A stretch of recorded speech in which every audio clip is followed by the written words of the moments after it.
The first thing Nurse Elena Carter noticed was the silence. Not the rain hammering against the emergency room windows, not the frantic beeping of heart monitors, not the squeal of wheels as another gurney was rushed through the double doors. The silence came from the people. Doctors stopped mid-command. Security guards froze near the entrance. No! Even the drunk Hold man on! bleeding from his eyebrow in bed Keep going! 3 I'm suddenly here, don't lowered his stop! voice. Elena looked up from the Almost supply there! cart. It's over! A pair of surgical gloves half pulled over her hands, and Stay saw with why. me, please. 3 black SUVs trying. had stopped outside the hospital entrance can't like they lose owned the you. storm. Their You headlights won't. cut through the rain in sharp white beams. Doors Stay opened with at me. the same We're time. almost there. Men in black suits stepped out, go. their shoulders Keep broad, moving, their faces faster. empty, Hold on, their I've got guns you. not hidden well enough. Then the last door opened. A man was dragged out between 2 bodyguards. Tall, blood-soaked, barely conscious. His black shirt clung to his body, torn open at the ribs. They're here! Rainwater ran Get down his down! pale face, I'm trying, hold mixing on! with blood at the No corner of his time! mouth. Give me that! His dark hair Room was secure! plastered Hands across where I his can see them! forehead, but even half You'll dead, there get was something nothing! terrifying about him. Like the room should have asked permission before breathing. "Move," one of the guards barked. No one argued. The automatic doors slid open. Cold rain blew into the ER. The smell of wet asphalt, blood, and expensive cologne entered with them. Dr. Hayes rushed forward. Trauma Bay 1 now. The men lifted the wounded stranger onto the gurney. Nurses scattered. Monitors were attached. Gloves snapped. Someone called for blood. Someone else whispered a name. Elena couldn't quite hear. Then the wounded man's hand shot out. He grabbed Dr. Hayes by the wrist. Every gun in the room shifted slightly. Dr. Hayes went still. The dying man opened his eyes. They were dark. Not just brown-black, almost empty. But when they moved across the room, searching through the chaos, Elena felt something cold slide down her spine. His gaze stopped on her. For 1 second, the whole emergency room disappeared. The storm, the blood, the armed men, everything narrowed to his eyes locked on hers. His lips parted. "Here." The word was rough, barely more than breath. Dr. Hayes frowned. "Sir, we need to." The man's fingers tightened around his wrist. Blood leaked from beneath his ribs, but his voice dropped into something colder than pain. "I said, her." No one moved. Elena's pulse slammed against her throat. She looked behind her, stupidly, as if there might be another nurse standing there. There wasn't. One of the bodyguards turned toward her. His expression changed from hard to alarmed. Not because of her. Because the man on the gurney had chosen her. Dr. Hayes swallowed.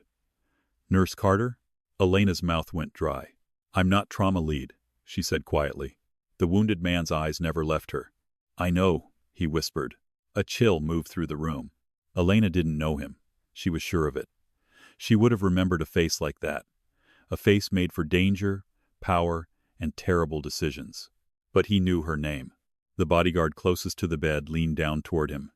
"Boss, let the doctor work." "Boss." The word landed like a gunshot. Someone behind Elena dropped a metal tray. The crash made half the room flinch. Now she understood the fear. This wasn't just a patient. This was Luca Moretti, the man the news never named directly, the man politicians denied knowing, the man criminals crossed once and were never seen again, the dying king of the city's underworld. And he was staring at her like she was the only thing keeping him alive. Dr. Hayes stepped toward Elena, voice low. "Do what he wants. Keep him calm." Elena forced herself to move. Each step toward Trauma Bay 1 felt like walking deeper into a trap.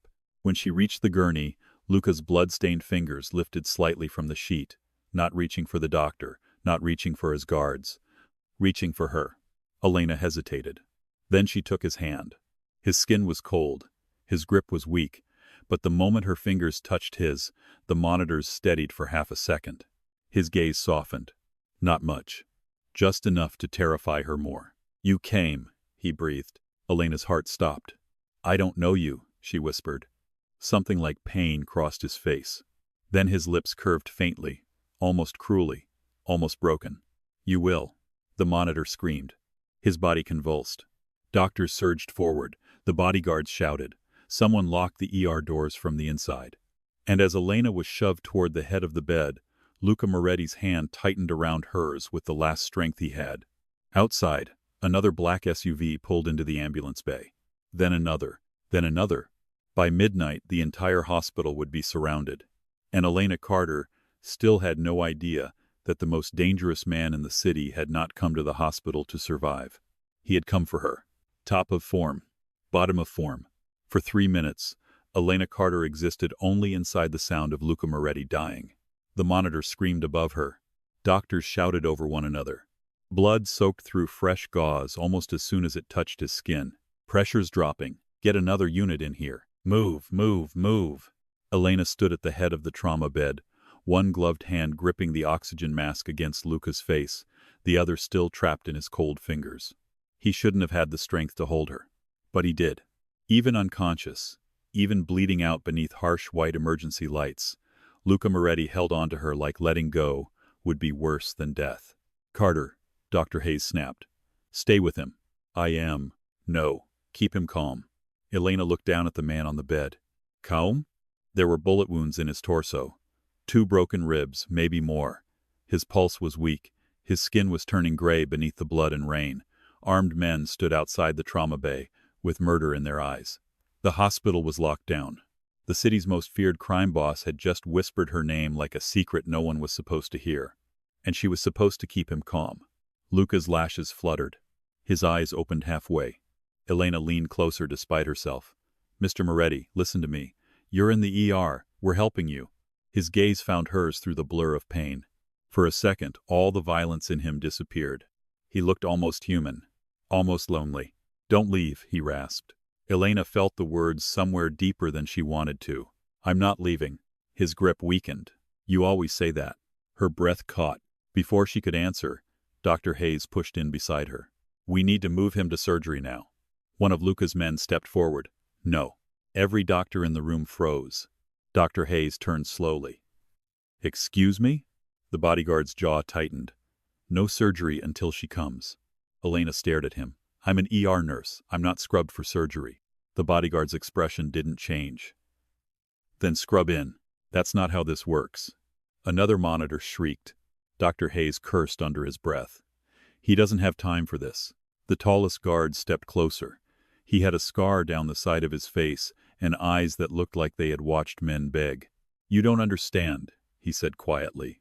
He gave one order before he passed out. Elena's stomach twisted. What order? The guard looked at Luca, then back at her. No one touches him unless Nurse Elena Carter is in the room. The ER went completely still. Elena felt every stare land on her. Doctors, nurses, security, men with guns. All of them waiting for her to explain something she didn't understand.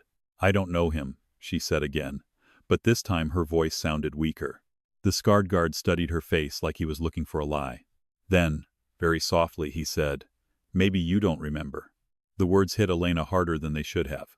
Because somewhere deep inside her, in a part of herself she had spent years keeping locked, something moved. A memory without shape. Rain. A boy's hand in hers. Blood on white sheets. A voice whispering, run. Then it was gone. Elena. Dr. Hayes's voice snapped her back. His face was pale now, not from fear of Luca's men, but from fear of losing a patient on his table. I need you scrubbed in as support. You don't touch anything sterile unless told. You stand where he can see you if he wakes up. Understood? Elena nodded. She didn't trust her voice. They rushed Luca through the hallway. The hospital had changed in minutes. Doors were guarded. Elevators were blocked. Patients whispered from behind curtains as the gurney rolled past. Nurses flattened themselves against walls. A young resident stepped backward so quickly he hit a supply cabinet. Elena walked beside the bed, Luca's hand still wrapped around hers. Blood dripped from the edge of the mattress onto the polished floor. One drop, then another, then another. A red trail leading deeper into the hospital. At the elevator, Elena caught her reflection in the metal doors. Dark brown hair escaping from her messy bun. Tired eyes. Blue scrubs stained at the sleeve. A cheap watch on her wrist. No makeup, no power, no protection. She looked like exactly what she was. A woman who had been working double shifts for 6 months because rent didn't care that she was exhausted.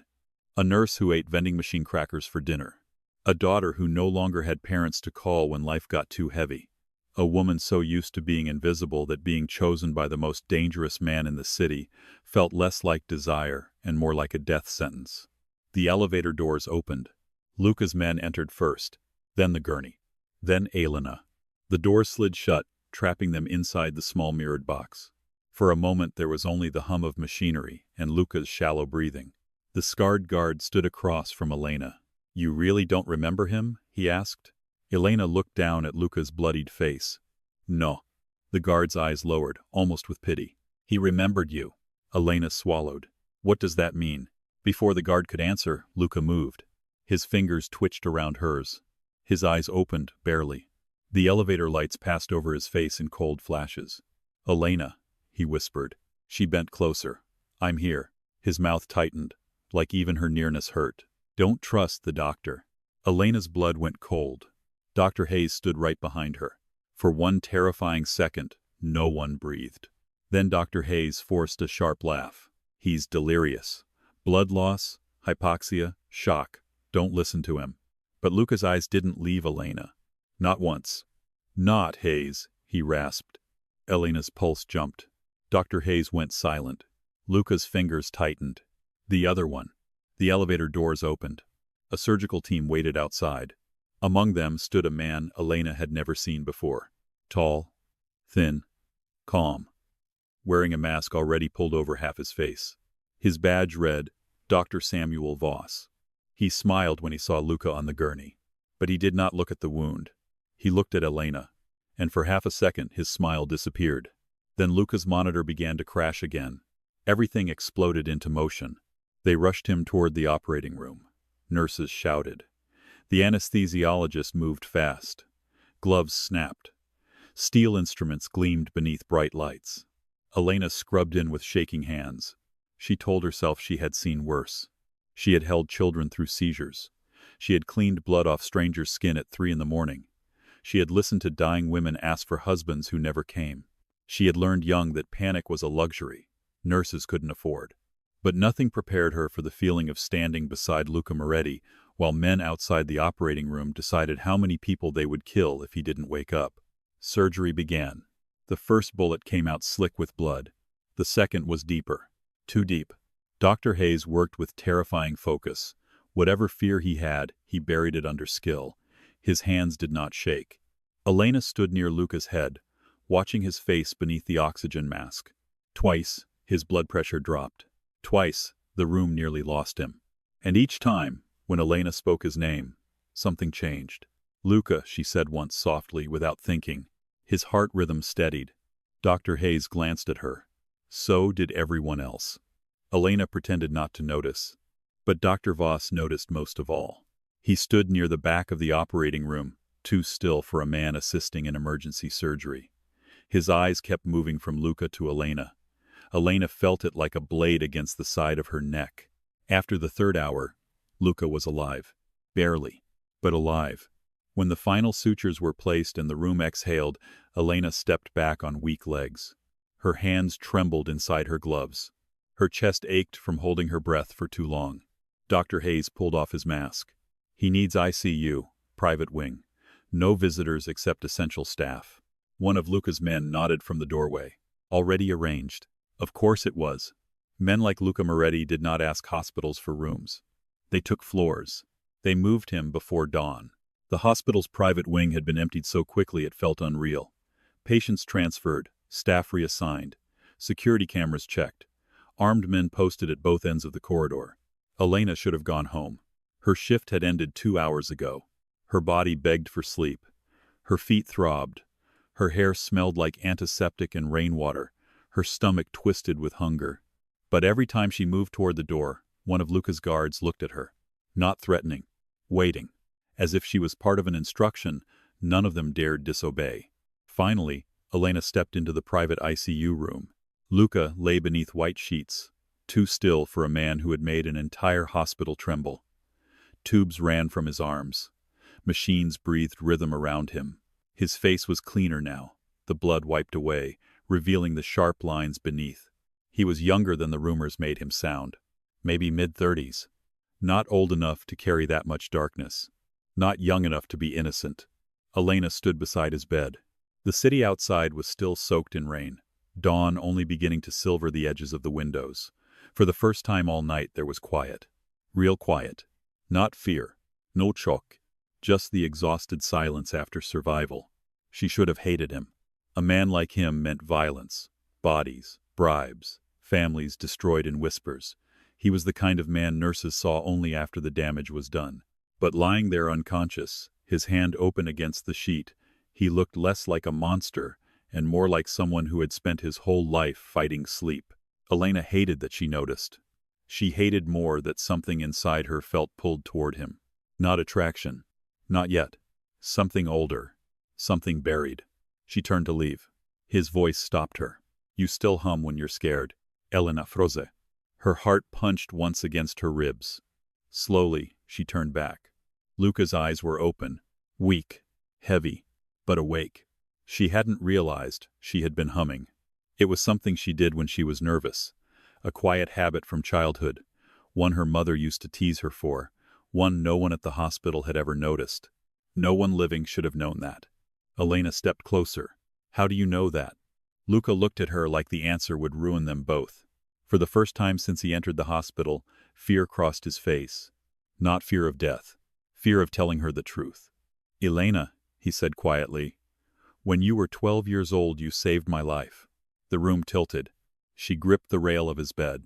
A flash of memory ripped through her mind. Rain against broken glass. A boy bleeding in the back of an abandoned chapel. Her small hands pressing a towel against his side. Her own voice whispering, "Don't die." Then another image. A man shouting. Her mother screaming. Fire. And a name she had buried so deep she thought it was gone forever. Luca. Elena stumbled back. No. His eyes darkened with pain. You remember. She shook her head. No. I don't. Elena. No. Her voice broke. You don't get to walk into my hospital covered in blood and tell me you know my childhood. Luca tried to move, but pain tore across his face. The machines reacted instantly. Elena stepped forward out of instinct, then stopped herself. He saw it. Of course he saw it. Even half dead, Luca Moretti missed nothing. His voice dropped to a whisper. They told me you died. Elena's throat closed. Outside the room, footsteps approached. Heavy. Controlled. Not a nurse's steps. Not a doctor's. Luca's gaze shifted toward the door, and every trace of weakness vanished from his eyes. Get behind me, he said. Elena almost laughed from shock. You can't even sit up. His jaw tightened. Elena, now. The door opened before she could move. Dr. Voss stepped inside, smiling gently, a syringe hidden against his palm. And all at once, Elena understood. Luca Moretti had not been afraid of dying on the operating table. He had been afraid someone inside the hospital would finish the job. Dr. Samuel Voss closed the door behind him with the gentleness of a man entering a church. No rush. No panic. No fear of the armed guards outside. Just that soft clinical smile, and the syringe resting against his palm like an afterthought. Elena, Luca said again, his voice low and lethal. Move. She couldn't. Her body understood the danger before her mind did, but shock pinned her to the floor. Dr. Voss looked at her first. Not Luca. Hair. That was what made Elena's skin go cold. If he had come to kill Luca, his eyes should have gone straight to the bed, to the IV line, to the monitors, to the exposed weakness of the most feared man in the city, lying helpless beneath white sheets. But Voss looked at Elena like she was the reason he had walked into the room. Nurse Carter, he said calmly. You're exhausted. You should not be here. Elena's eyes dropped to his hand. The syringe disappeared slightly behind his wrist. Luca saw it too. His fingers curled against the sheet, every muscle in his body fighting anesthesia, blood loss, and pain. Call security, he ordered. Voss smiled. Your men are busy. Luca's eyes narrowed. For 1 second, there was silence. Then, from somewhere outside the private wing, came the sharp crack of shouting. A crash. Boots moving fast. A woman screamed. Elena's heart slammed against her ribs. Voss didn't flinch. Neither did Luca. That terrified her more than anything. They drew them away, Luca said. Voss tilted his head. You were always too trusting when it came to women. Luca's expression changed. Not anger. Recognition. Hatred, old and absolute, burned through his weakened face. You work for Belandi. The name hit the room like poison. Elena didn't know who Belandi was, but she felt the weight of him in Luca's voice. A rival, an enemy, someone powerful enough to send a doctor into a locked hospital. Voss took one slow step closer. I work for people who understand unfinished business. Elena's hand moved before she knew what she was doing. She grabbed the metal four-pole beside Luca's bed and yanked it hard, rolling it between Voss and the bed. Voss stopped. His smile faded. For the first time, he looked annoyed. "Nurse Carter," he said softly, "do not confuse adrenaline with bravery." Elena's mouth was dry, but her voice came out steady. "Drop the syringe." Voss laughed once under his breath. Luca stared at her from the bed, something dangerous and almost tender flickering beneath his pain. "Elena," he warned, "he won't hesitate. Neither will I." She didn't know if that was true. She had never hit anyone in her life except once in nursing school, when a drunk patient tried to grab her and she slapped him so hard the entire ward went silent. But standing between Luca Moretti and the man sent to finish him, Elena felt something inside her shift. Not courage, anger. A deep, shaking anger she had swallowed for years. Anger at men who walked into rooms and expected women to step aside. Anger at being tired, underpaid, invisible, and ordered around by people who thought softness meant weakness. Anger at the memory, trying to claw its way out of her chest. Rain, fire, a bleeding boy, her mother screaming, the scent of smoke. Voss lifted the syringe slightly. "This is not for him," he said. Elena's blood turned cold. Luca's face went still. "What did you say?" Voss's eyes remained on Elena. "You were supposed to be dead, Miss Carter." Imagine my surprise when the Moretti king whispers your name in a hospital full of witnesses. Elena's grip tightened around the IV pole. "I don't know what you're talking about." "No," Voss said. "I suppose you wouldn't. Children rarely understand why their families burn." The room seemed to tilt.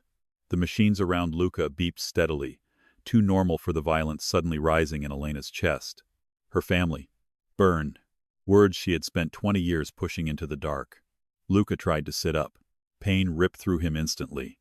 His face drained of color, and the monitor spiked. "Elena," he ground out. "Run." Voss moved. Fast. Too fast. Elena swung the IV pole with both hands. The metal stand slammed into his arm. The syringe flew from his hand and skidded across the floor beneath the bed. Voss cursed. Elena lunged for the call button, but he caught her wrist and twisted. Pain shot up her arm. She gasped. Luca's voice turned murderous. "Touch her again, and I'll cut your hands off while you're awake." Voss looked at him over Elena's shoulder. "You're barely alive." Luca's eyes were black. "Then imagine what I'll do when I'm better." For half a second Voss hesitated. It was enough. The door burst open.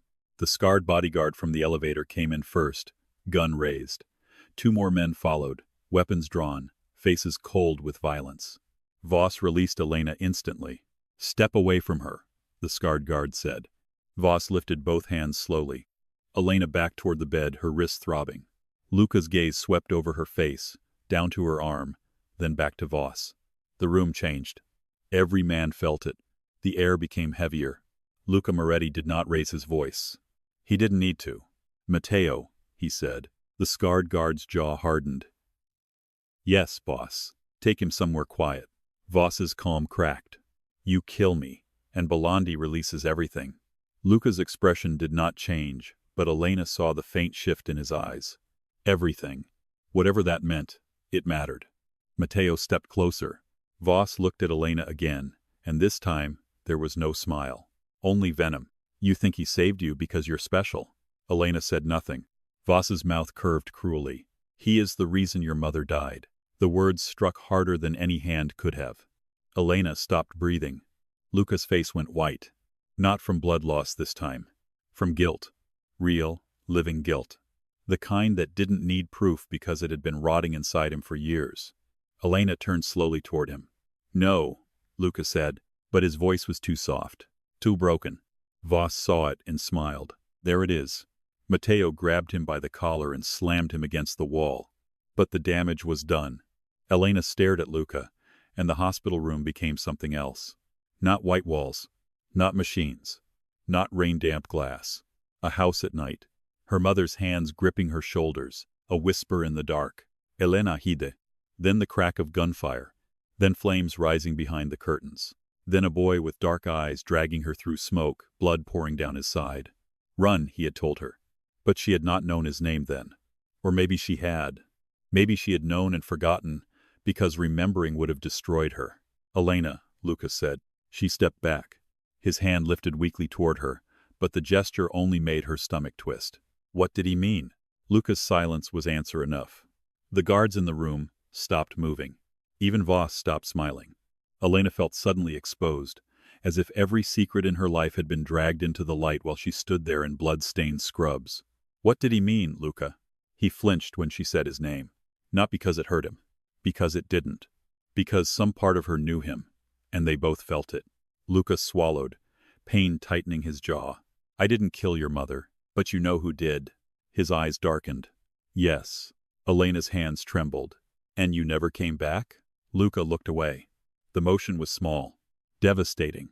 For years, Elena had believed her childhood was a locked room with no key, foster homes, police reports, a fire blamed on a gas leak, a mother buried without justice, a father she barely remembered, a life rebuilt out of silence because no one wanted the truth badly enough to dig. Now the truth was lying in front of her with bullet wounds in his body and blood on his hands. You knew, she whispered. All this time? Luca closed his eyes. I thought you were dead. The words should have softened her. They didn't. They made everything worse. Then why did you say I came? He opened his eyes again. Because I prayed, his face seemed to say. Because I bled for years with your ghost inside my chest. Because I built an empire out of guilt and still couldn't bring back the girl I failed. But what he said was quieter. Because dying men tell the truth. A sound broke from Elena's throat. Not a sob, not a laugh, something ugly between them. Voss began to laugh softly from where Matteo held him against the wall. Beautiful, truly. Belandi will enjoy knowing she finally remembers. Luca's gaze snapped back to him. You won't leave this hospital. Voss's smile vanished again. No, Elena said suddenly. Every man in the room looked at her. Even Luca. She wiped at her cheek and realized only then that she was crying. Not loudly. Not dramatically. Just tears sliding down her face while rage held her spine straight. You don't kill him, she said. Matteo frowned. Nurse. I said no. Luca stared at her. Elena pointed at Voss, her voice shaking but clear. He knows something. About my mother. About me. About why he came here with that syringe. If you kill him, you bury the truth with him. Luca's expression became unreadable. For the first time, Elena understood why men feared him. Not because he was loud, because when he became silent, the whole world waited for permission to move. Finally, he looked at Matteo. Alive. Matteo nodded once. Voss's eyes flickered. And conscious, Luca added. Matteo almost smiled. Voss did not. They dragged him out. The door closed behind them. Elena and Luca were alone again. Except nothing was the same. The monitors continued their steady rhythm. Rain whispered against the windows. Somewhere in the hospital, alarms still echoed faintly from whatever diversion had pulled the guards away. Elena stood at the foot of Luca's bed, unable to come closer, unable to leave. Luca looked worse now. The attempt to move had torn something. Fresh red had begun spreading beneath the bandage at his side. Nurse instinct dragged her forward before pride could stop her. Don't move, she said sharply. His mouth curved faintly. Even half dead, even ruined by secrets, he had the nerve to almost smile. You're angry. I'm checking your bleeding. Don't flatter yourself. She pulled back the sheet and pressed carefully near the dressing. He hissed through his teeth. Good, she said. His eyes lifted to her face. You enjoy hurting me? No. She looked at him coldly. But I'm starting to understand the appeal. Something almost warm moved through his expression. Then it vanished. Elena. Don't. I owe you the truth. You owed me the truth 20 years ago. The words left her before she could stop them. Luca went still. Elena's hands froze against the bandage. 20 years ago. She remembered enough now to know that was true. She had been 12. He had been older. 15, maybe 16. A boy already carrying bruises like secrets. A boy who had shown up behind her mother's clinic one night, bleeding from the side and refusing to cry. Her mother had treated him. Elena had helped because she was too stubborn to stay upstairs. She remembered his eyes now. Dark. Defiant. Terrified, though he had tried to hide it. She had hummed while cleaning blood from his hand. He had asked why. She had said, "Because if I hum, I don't get scared." He had looked at her like she had just given him something sacred. Then the memory broke apart again. Fire. Screaming. His hand pulling hers. Then nothing. Elena stepped back from the bed, suddenly dizzy. Luca noticed immediately. "Sit down. Don't give me orders." "Then fall." She glared at him. He held her gaze, pale and wounded, and still somehow impossible to ignore. "I'm not your enemy," he said. Elena laughed softly. "No, you're worse. You're a memory pretending to be a man." The words hit him. She saw it, and hated that she cared. Before Luca could answer, the door opened again. Matteo entered, his expression darker than before. Elena straightened. "What happened?" Matteo glanced at her, then at Luca. Hospital security cameras were wiped for the last 40 minutes. Luca's jaw tightened. "And Voss?" "In a room downstairs. Alive." Elena heard the hesitation. "What else?" Matteo looked at Luca, clearly not wanting to say it in front of her. Luca's voice turned cold. "Say it." Matteo exhaled through his nose. "We found a phone on him. One outgoing message sent before he entered this room." Luca didn't blink. "To Balandi?" Matteo nodded. "What did it say?" Elena asked. Matteo's eyes shifted to her, then away. Luca stared at him. "Tell her." Matteo reached into his coat and held up the phone. On the cracked screen was a message. 4 words. "Elena Carter is alive." The floor seemed to vanish beneath her. Luca's entire body changed. The wounded man disappeared. The Mafia boss returned. His voice dropped into something so calm it made Elena's blood run cold. "Lock down the hospital." Matteo nodded. "Already done. No one enters, no one leaves." "Yes, boss." Elena wrapped her arms around herself. "Why does Balandi care if I'm alive?" Luca looked at her. For a moment she saw the battle in him. Protect her with silence, or destroy her with truth. Then he said the thing that made the whole room go quiet. "Because your mother didn't die for me." Elena couldn't breathe. Luca's eyes held hers.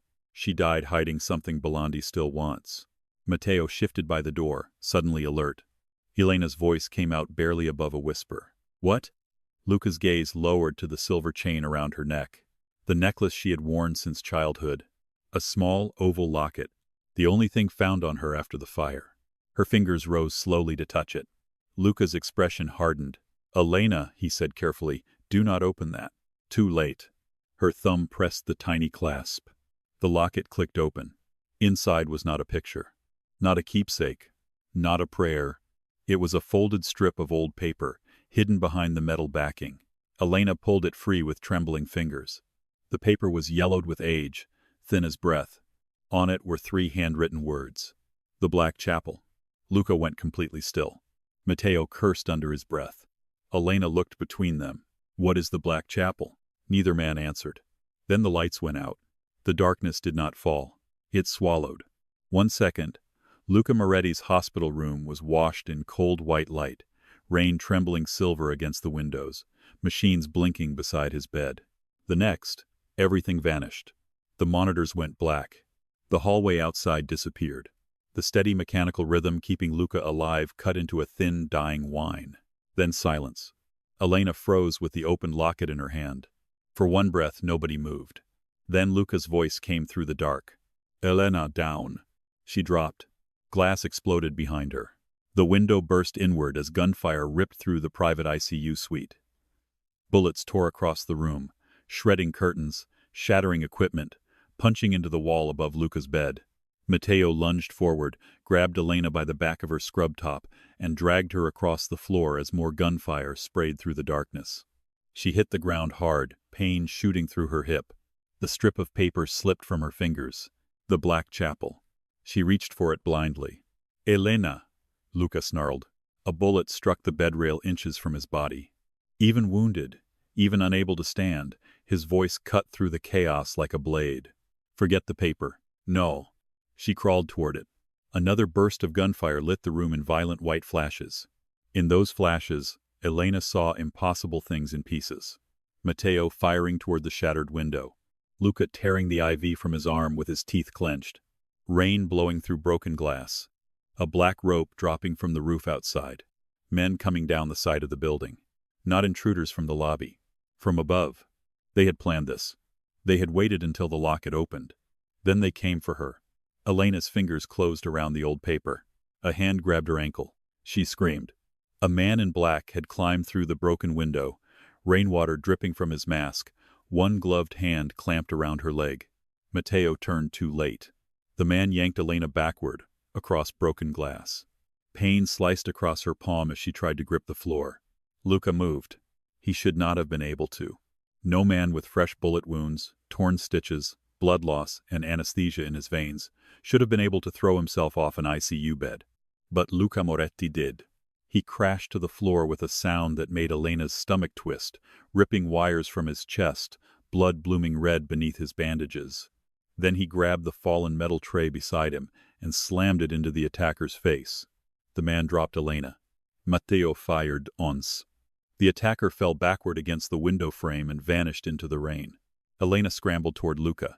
He was on one knee, one hand pressed to his side, breathing like every inhale was a knife. Blood ran between his fingers. "You idiot," she gasped. "You tore your sutures." His eyes found hers in the darkness. "I told you to get down. You fell out of a hospital bed. You opened the locket. You didn't tell me not to until after I opened it." Even in the middle of the attack, even bleeding onto the floor, Luca stared at her like she had just pulled him somewhere human. Then the emergency lights flickered on. Red light flooded the room. Everything became hell. The walls were torn open by bullets. The bed was soaked with blood. Rain streamed through the shattered window.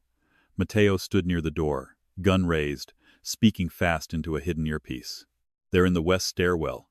Roof team breached. Private wing compromised." Elena pressed her hand against Luca's wound. "Hey, he's set." "Stay still," she snapped. His mouth tightened. That sounded like an order. It was. "Careful, Nurse Carter." Her hands shook with fear and fury as she tore open a fresh pack of gauze from a supply drawer that had spilled across the floor. "Do not flirt with me while you're bleeding out." His gaze stayed on her face. "I wasn't flirting." Something in his voice made her look at him. For half a second, the gunfire outside softened behind the weight of his stare. He was pale, in pain, furious. But underneath it all was something worse. Terror.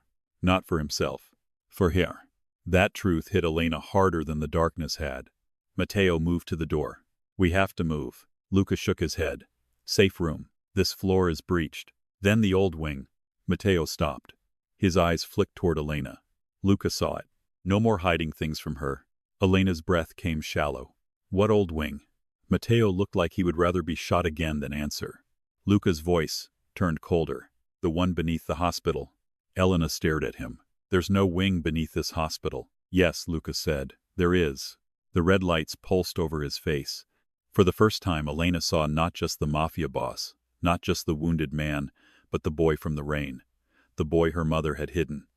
The boy who knew too much about places no hospital map showed. Matteo opened the door. The hallway outside was chaos. Nurses crouched behind desks. A security guard lay unconscious near the wall. Luca's men moved with terrifying precision through the smoke-filled corridor. Somewhere far down the hall, someone shouted for backup. The hospital was no longer a hospital. It was a battlefield with IV bags and prayer posters on the walls. Elena slid under Luca's arm before he could argue. He stiffened. "I can walk." "No, you can barely bleed with dignity." Matteo's mouth twitched. Luca glared at him. Not a word. They moved. Every step was agony for Luca. Elena felt it in the way his weight shifted against her, the way his breath caught, the way his fingers dug briefly into her shoulder and released before he could hurt her. But he did not stop.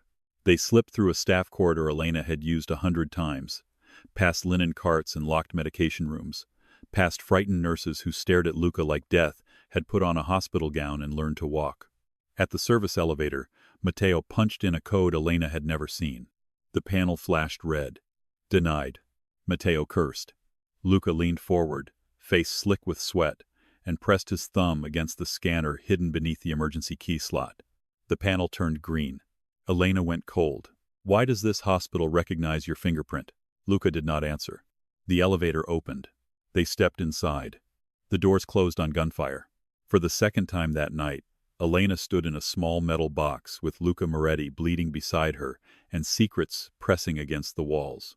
Only now she had a locket in her fist, a hidden message from her dead mother, and the knowledge that men were willing to kill everyone on this floor to take it from her. The elevator descended past the basement, then kept going. Elena stared at the floor numbers. B1, B2, then nothing. Just darkness behind the tiny screen. How far down does this go, she whispered.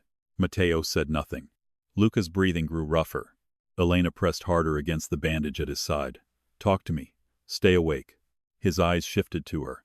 You sound worried. I'm responsible for my patient. Is that all I am? She wanted to say yes. She wanted to say he was just a patient, just a criminal, just a dangerous man who had ripped open her life in one night. But the boy in her memory had looked at her with the same eyes. And the man beside her had thrown himself into bullets because someone touched her ankle. So she said nothing.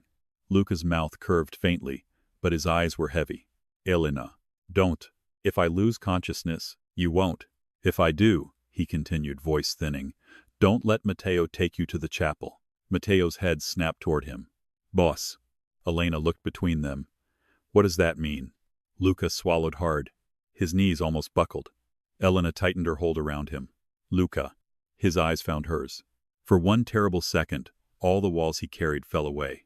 She hid it there, he whispered. My mother? He nodded once. The ledger. The elevator hummed deeper into the earth. Elena's pulse pounded in her ears. What ledger? Matteo's jaw clenched. Luca answered before he could stop him. The book that can destroy every Mafia family in this city. The elevator doors opened. Cold air rushed in. Elena stepped out and forgot how to breathe. Beneath the hospital was not a wing. It was a tunnel. Old brick walls stretched into darkness, damp with age, lit by emergency lamps that flickered along the ceiling. Pipes groaned overhead. The air smelled of dust, rainwater, and something metallic. At the far end stood a set of black double doors. Carved into the wood was a symbol Elena remembered from dreams she had never understood. A cross wrapped in thorns. The black chapel. Her locket burned in her hand. Luca swayed beside her. Elena grabbed him tighter. We need to stop your bleeding first. Nutim. You are not walking into whatever that is while actively dying. He looked at the doors. Then back at her. I didn't come here to survive, Elena. Her chest tightened. The words from the first night returned with cruel clarity. He had not come to the hospital to survive. He had come for her. She shook her head slowly. No, don't say that. Luca's expression softened in a way that terrified her. I came because Belandi found out you were alive. Matteo stood behind them, gun raised toward the elevator, listening for pursuit. Elena's voice trembled. How? Luca looked at the locket. Because I leaked your name. The tunnel seemed to go silent. Elena stepped away from him, as if his blood had burned her. What? Pain crossed his face. Not physical this time. Elena, you leaked my name? To draw Belandi out. Her stomach turned. You used me. No. You brought them to me. I brought myself to you. That's not an answer. Luca closed his eyes for half a second. When he opened them, the Mafia boss was gone again. Only the guilty boy remained. I had spent 20 years hunting ghosts. Every lead was dead. Every witness vanished. Every man who knew what happened to your mother either lied or disappeared. Then 3 weeks ago, I found out someone had altered hospital records from the night of the fire. Elena's voice went hollow. My records? Yes. You knew I was alive 3 weeks ago? His silence hit like another bullet. Elena backed away farther. Her shoulder touched the damp brick wall. You knew for 3 weeks? I had to be sure. Sure of what? That finding you wouldn't get you killed. She laughed once, broken and breathless. Look around, Luca. He flinched. She had never seen a man like him flinch before. The sound of gunfire echoed faintly above them. Then came another sound. The elevator. Descending. Matteo raised his weapon. We move now. Luca's face hardened. Open the doors. Matteo hesitated. She isn't ready. Luca looked at Elena. She never should have had to be. The elevator groaned closer. Elena stood frozen, anger and fear battling so violently inside her she could barely think. Luca had saved her. Luca had endangered her. Luca knew her past. Luca had used her name as bait. Every truth about him came with a knife hidden inside it. And still, when he stumbled, bleeding and pale, her body moved toward him before her pride could stop it. She caught him. His forehead nearly dropped against hers. For 1 second, they were close enough that she could feel his breath tremble against her lips. I hate you, she whispered. His eyes closed. I know. No, she said, voice breaking. I hate that I don't. His eyes opened. Something passed between them in the red emergency light, dangerous and impossible, born from memory, blood, betrayal, and the kind of connection that did not ask permission to exist. Then the elevator doors opened behind them. Men poured out. Matteo fired first. The tunnel exploded into gunfire. Elena ducked under Luca's arm, dragging him toward the chapel doors as bullets struck the brick around them. Open it, Matteo shouted. Luca slammed his bloodied palm against the carved cross. For a second, nothing happened. Then the black doors unlocked with a sound like a tomb opening. Elena pulled him inside. Matteo backed in after them, firing until the last possible second. The doors shut. The gunfire became muffled thunder. Inside, the chapel was dark. Not empty. Dark. Rows of old wooden pews stretched before them. Candles flickered along the walls, though no one had lit them. At the altar stood a stone table covered in dust. Above it hung a painting so faded Elena could barely make out the faces. A woman. A child. A boy with dark eyes. Her mother. Hair. And Luca. Elena's knees nearly gave out. Luca reached for her, but stopped himself. She walked toward the altar slowly, the old paper clenched in her hand. Behind the painting, something clicked. A hidden compartment opened in the stone wall. Inside was a black leather book. Small, old, wrapped in a strip of red cloth. Matteo whispered a curse. Luca went completely still. Elena reached for it. Elena, Luca said carefully. She stopped with her fingers inches from the book. What? His voice was barely audible. If you open that ledger, there is no going back. Elena turned to him. Her face was pale. Her eyes were wet. But something inside her had changed. The frightened nurse was still there. The exhausted woman was still there. But beneath them stood the daughter of a woman who had died hiding the truth from monsters. And she was done being protected by lies. They already took my mother, Elena whispered. They don't get to take the truth, too. She opened the ledger. The first page held names. Not just criminals. Judges. Senators. Police chiefs. Hospital board members.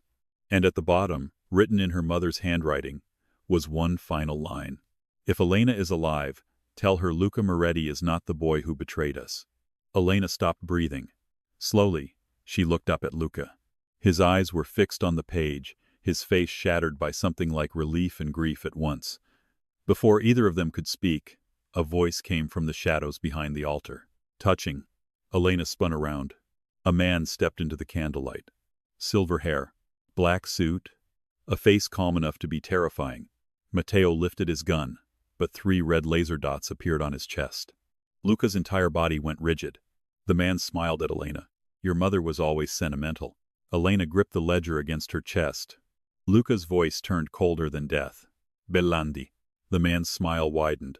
Then he looked at Elena, like he had been waiting 20 years to finish a conversation. Hello, little girl, he said softly. You have your mother's eyes. Bellandi's voice moved through the chapel like smoke. Soft. Polished. Almost kind.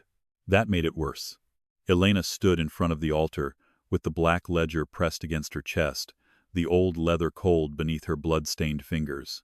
Behind her, Luca Moretti was barely standing, one hand pressed to his torn stitches, his face pale under the candlelight. Matteo's gun was raised, but the red laser dots on his chest held him frozen. 3 snipers were hidden somewhere in the shadows. Maybe more. And Bellandi smiled like this was a family dinner. You grew up beautifully, he said to Elena. Your mother would have hated that. Elena's throat tightened. Don't talk about my mother. Bellandi's smile widened. There was no warmth in it. Only ownership.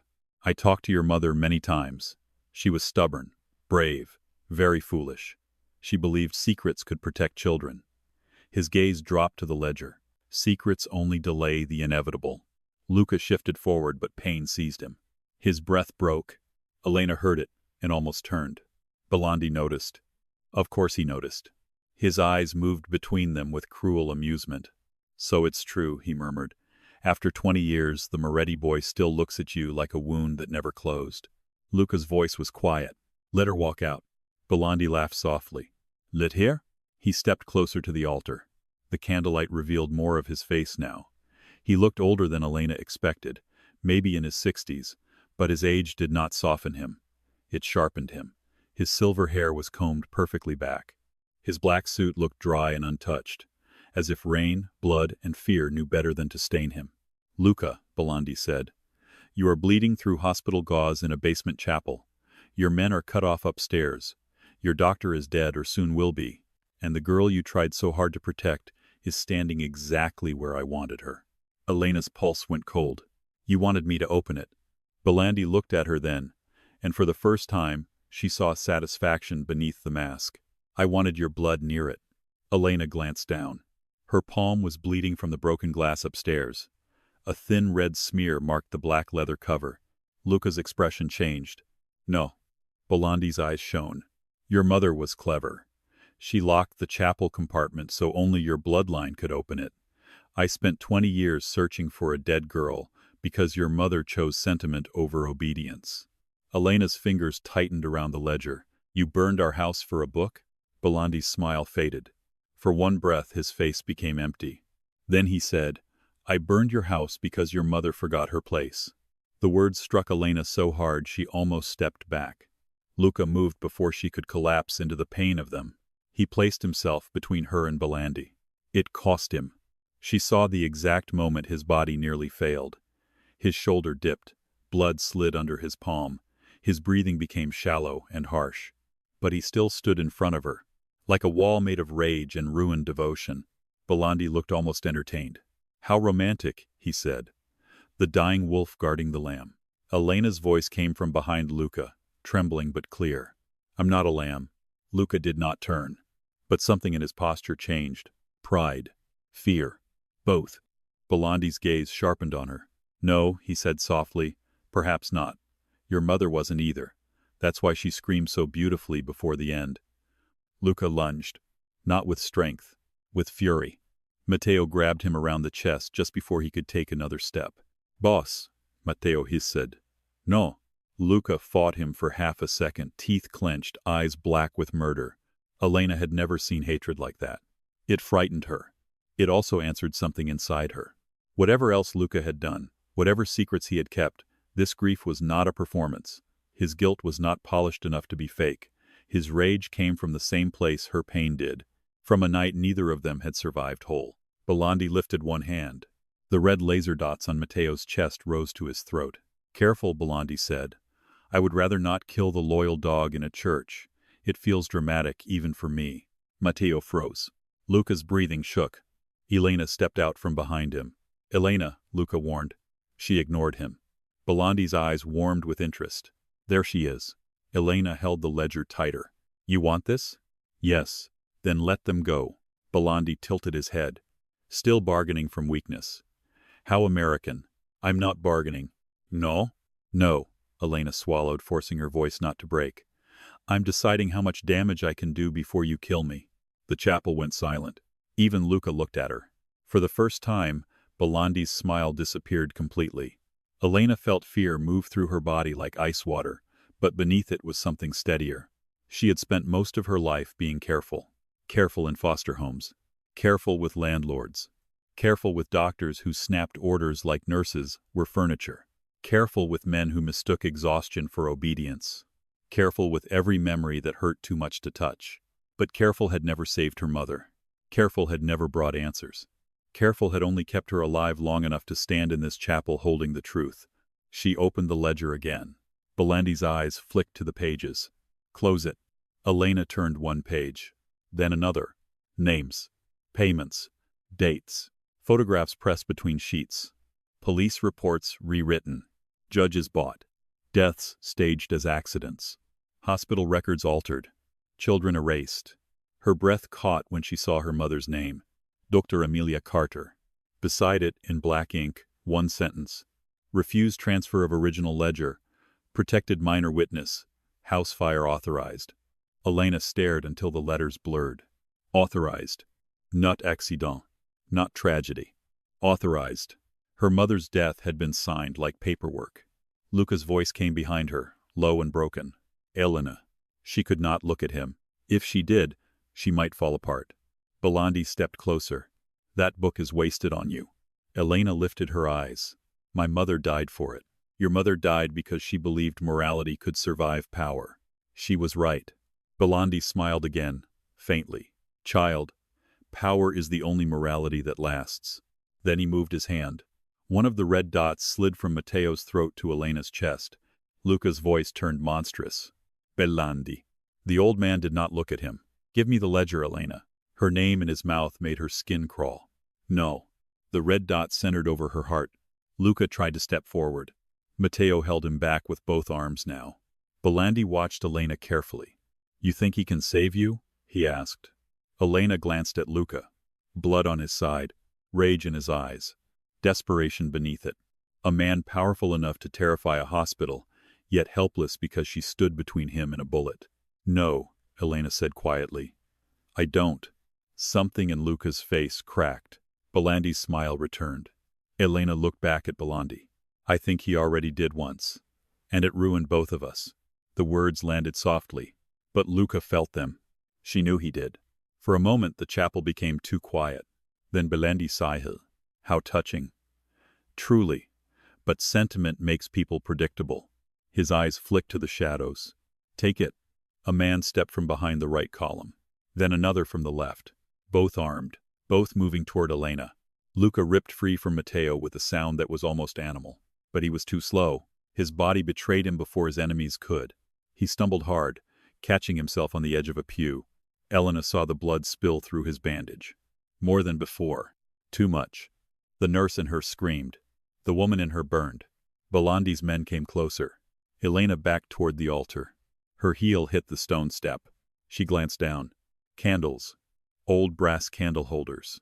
A silver ceremonial knife lying beside a bowl of dust-darkened wax. Not enough to fight. Enough to make a choice. One guard reached for the ledger. Elena slammed the heavy book into his face with both hands. Bone cracked. He staggered back. The second man grabbed her from behind, arm around her throat. Elena, Luca shouted. She drove her elbow into the man's ribs, but he barely moved. His grip tightened. Air vanished. Belandi looked bored. Do not damage her, he said. Yet. Yet. The word tore through Luca. He forced himself upright, eyes fixed on the man holding Elena. Let her go, Luca said. The guard smiled. Or what? Luca's hand slipped beneath the loose hospital gown at his side. Elena saw the movement. So did Matteo. So did Belandi. 1 second too late. Luca pulled a small blade from beneath the blood-soaked bandage. Not a surgical instrument. A hidden knife. Even dying, he had armed himself. He threw it. The blade struck the guard holding Elena in the shoulder. The man roared and released her. Elena collapsed forward, coughing. Matteo moved instantly. 2 shots. 2 shadows dropped near the chapel pillars. The red dots disappeared from his chest. Belandi stepped back, fury flashing across his face. The chapel erupted. Gunfire cracked against stone. Candles shattered. Pews splintered. Elena crawled behind the altar, clutching the ledger to her chest. Luca staggered toward her, one hand pressed to his wound, the other reaching for the gun Matteo kicked across the floor. He caught it, turned, fired once into the darkness. A man fell from the balcony above the altar. Elena stared at him. You had a balcony sniper? Luca grunted. Had. Matteo shouted from behind a pillar. Tunnel breach in 30 seconds. Luca dropped beside Elena behind the altar, breathing hard. Too hard. His face was nearly gray. Elena grabbed his jaw, forcing him to look at her. Luca. His eyes tried to focus. I'm fine. You're bleeding internally. You always say the sweetest things. Shut up. His mouth twitched. Then his body swayed. Elena caught him before his head hit the stone. For 1 terrible second, she felt the full weight of him. Not the myth. Not the Mafia boss. The man. Heavy. Warm. Fading. Her anger cracked around the edges. No, she whispered. No, you don't get to do this after dragging me into hell. His eyes opened halfway. Elena. What? Behind the altar. She looked over her shoulder. There was a narrow iron grate set into the wall beneath the faded painting. A passage. Of course there was a passage. How many secret doors does this hospital have? Enough, he breathed. Matteo appeared beside them, reloading his gun. Boss now. Elena shoved the ledger into Luca's chest. Hold this. He looked down at it. You trust me with it? No. She reached for the iron handle. I trust you not to die until I decide what to do with you. Something unreadable moved across his face. Then Matteo helped her pull the grate open. Cold air rushed out. The passage beyond was narrow, dark, and sloping downward. Belandi's voice rose from the other side of the chapel. You cannot run from history, Elena. Elena turned. Through the smoke and candlelight she saw Belandi standing untouched among the shattered pews. He looked at Luca, then at Hare, and smiled. The ledger tells you who killed your mother, he called. But it does not tell you why she hid you. Elena froze. Luca's grip tightened around the ledger. Belandi saw that too. His smile became cruel. Ask him why your mother begged the Moretti family to take you. The chapel seemed to tilt. Elena looked at Luca. His face had gone still in a way she hated. Not surprise. Knowledge. You know what he means, she whispered. Elena, we have to move. No. Her voice cracked. What does he mean? Matteo grabbed Luca's shoulder.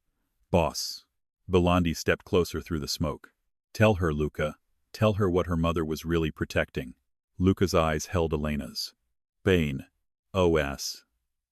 Regret. Fear. So much fear. Not for himself. For the words he had not yet said. Elena, he said quietly, your mother knew Belandi would never stop hunting you. Why? Luca's silence was unbearable. Belandi answered for him. Because you are not just Dr. Amelia Carter's daughter. Elena's heart stopped. The gunfire above them faded behind the roar in her ears. Luca reached for her. She stepped back. Belandi's voice softened into something almost intimate. You are the last living blood heir to the Romano family. Matteo went rigid. Luca closed his eyes. Elena looked between them, unable to breathe. Romano. The name meant nothing and everything at once. She had heard it in old news clips, whispered in hospital corridors tonight, buried under fear, crime, and blood. One of the original Mafia families. Destroyed 20 years ago. No survivors. Except her. Belandi smiled. The city does not belong to Luca Moretti, he said. It belongs to you. Elena's legs weakened. Luca caught her before she fell. This time, she didn't push him away. She couldn't. His hand wrapped around her waist, firm despite the tremor in his body. His voice came near her ear, rough and urgent. We leave now. You can hate me later. Belandi lifted his gun. Matteo fired first. The shot shattered the candle beside Belandi's head. Smoke burst across the chapel. Luca pushed Elena into the hidden passage. Matteo followed, slamming the grate behind them. Bullets hit the iron bars with deafening sparks. They ran downward into darkness. Or rather, Elena ran. Matteo dragged Luca when his legs began to fail. The passage narrowed, bricks scraping Elena's shoulders as she moved. The air grew colder. Pipes rattled overhead. Somewhere behind them, men shouted and metal groaned as Belandi's people tried to force the grate. Elena clutched the ledger against her chest now. Her mind spiraled with impossible truths. Her mother had hidden a ledger. Belandi had killed her for it. Luca had found Elena after 20 years. Luca had used her name to draw out the man who murdered her mother. And Elena Carter, exhausted ER nurse with overdue bills and a studio apartment with faulty heat, was apparently the last heir to a dead Mafia empire. She almost laughed. Instead, she kept running. The tunnel opened into a maintenance chamber below the hospital parking structure. Dim, yellow lights flickered overhead.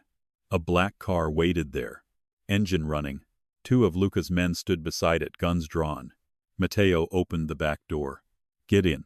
Elena looked at Luca.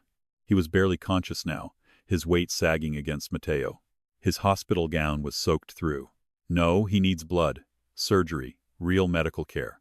Luca's eyes opened. You're a nurse. I am not a hospital. You're better than most hospitals. This is not charming. His mouth curved faintly. It was not meant to be. Then his knees buckled.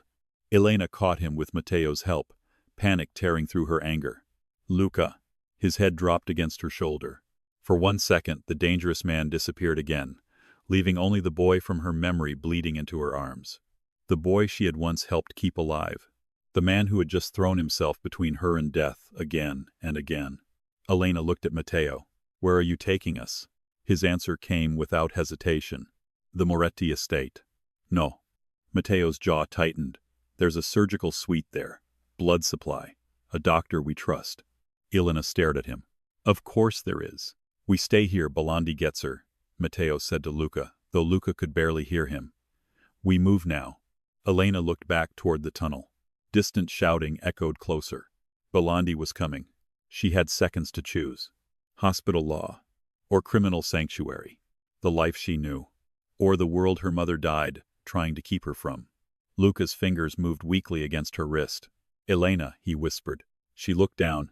His eyes were barely open, but somehow still fixed on her. "Don't let them make you afraid of yourself." The words entered her like a key turning in a lock. Not afraid of Belandi. Not afraid of Luca. Afraid of herself. Of the bloodline she had never known. Of the anger rising inside her like something inherited. Of the power men were killing to control. Elena swallowed. Then she helped Matteo push Luca into the back seat and climbed in beside him. The car door slammed. The vehicle shot forward before she could breathe. They tore through the underground exit into the rain. The hospital vanished behind them, surrounded by flashing lights, armed men, chaos, and the remains of the woman Elena had been that morning. Inside the car, Luca's head rested against the seat, his skin cold and damp. Elena pressed both hands against his wound, trying to slow the bleeding, while the city blurred past the windows. Matteo sat in front, speaking rapidly into his phone. "Prepare the surgical room. O negative ready. Call Dr. Marconi. Full lockdown. No one enters the estate without my clearance." Elena looked down at Luca. "You're not allowed to die," she whispered. His eyes opened faintly. Even now, even on the edge of unconsciousness, his gaze found hers, like instinct. "Giving me orders again, Nurse Carter?" Her throat tightened. "Yes." His breath shook. "Then I'll try to obey." The car sped through the rain toward the hills north of the city. Toward iron gates. Toward a mansion built on blood money and secrets. Toward the world Luca Moretti ruled.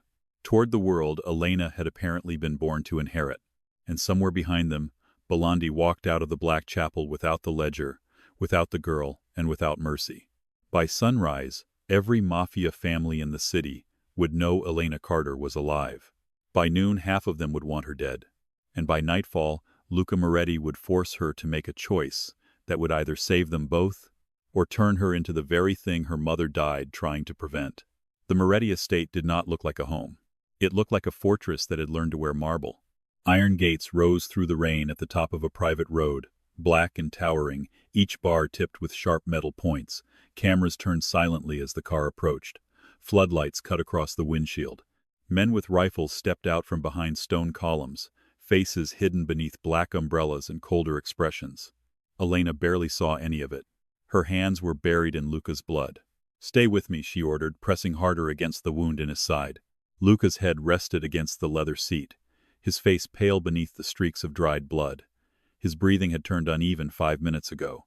Too shallow, too slow. Every instinct in Elena's body screamed that he was slipping. "Luca." His lashes moved. "Still here," he whispered. "You are barely here." His mouth curved faintly, but it was weaker than before. "I've been accused of worse. This is not the time for arrogance." His eyes opened a fraction. Then when? Elena wanted to hate him. She wanted to hate the blood on her hands, the ledger shoved against her knees, the armed men outside, the fact that her life had been ripped open so violently, she could no longer tell which memories belonged to her, and which had been buried by trauma. But Luca's pulse fluttered beneath her fingers. And hate could wait. Survival couldn't.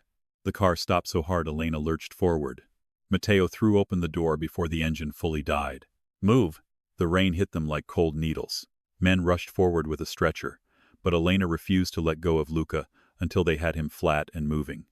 The front entrance doors opened, spilling golden light across the wet stone driveway. For one insane second, Elena saw the estate clearly. A massive old mansion with black windows, ivy-covered walls, and balconies carved from pale stone.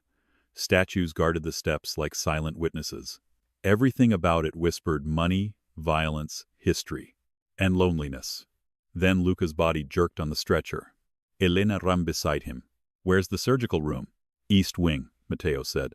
30 seconds. They pushed through a hall wider than her entire apartment. Dark wood, oil paintings, crystal lights, men stepping aside with lowered eyes. Elena caught glimpses of their faces as she passed. Respect. Fear. Shock. Not for Luca. For her. Whispers moved faster than footsteps. "Elena Carter. Romano. She's alive." The name followed her through the mansion like a ghost. Romano. It still felt wrong. Too heavy for her body. She was Elena Carter. Nurse. Orphan. Renter. Night shift survivor.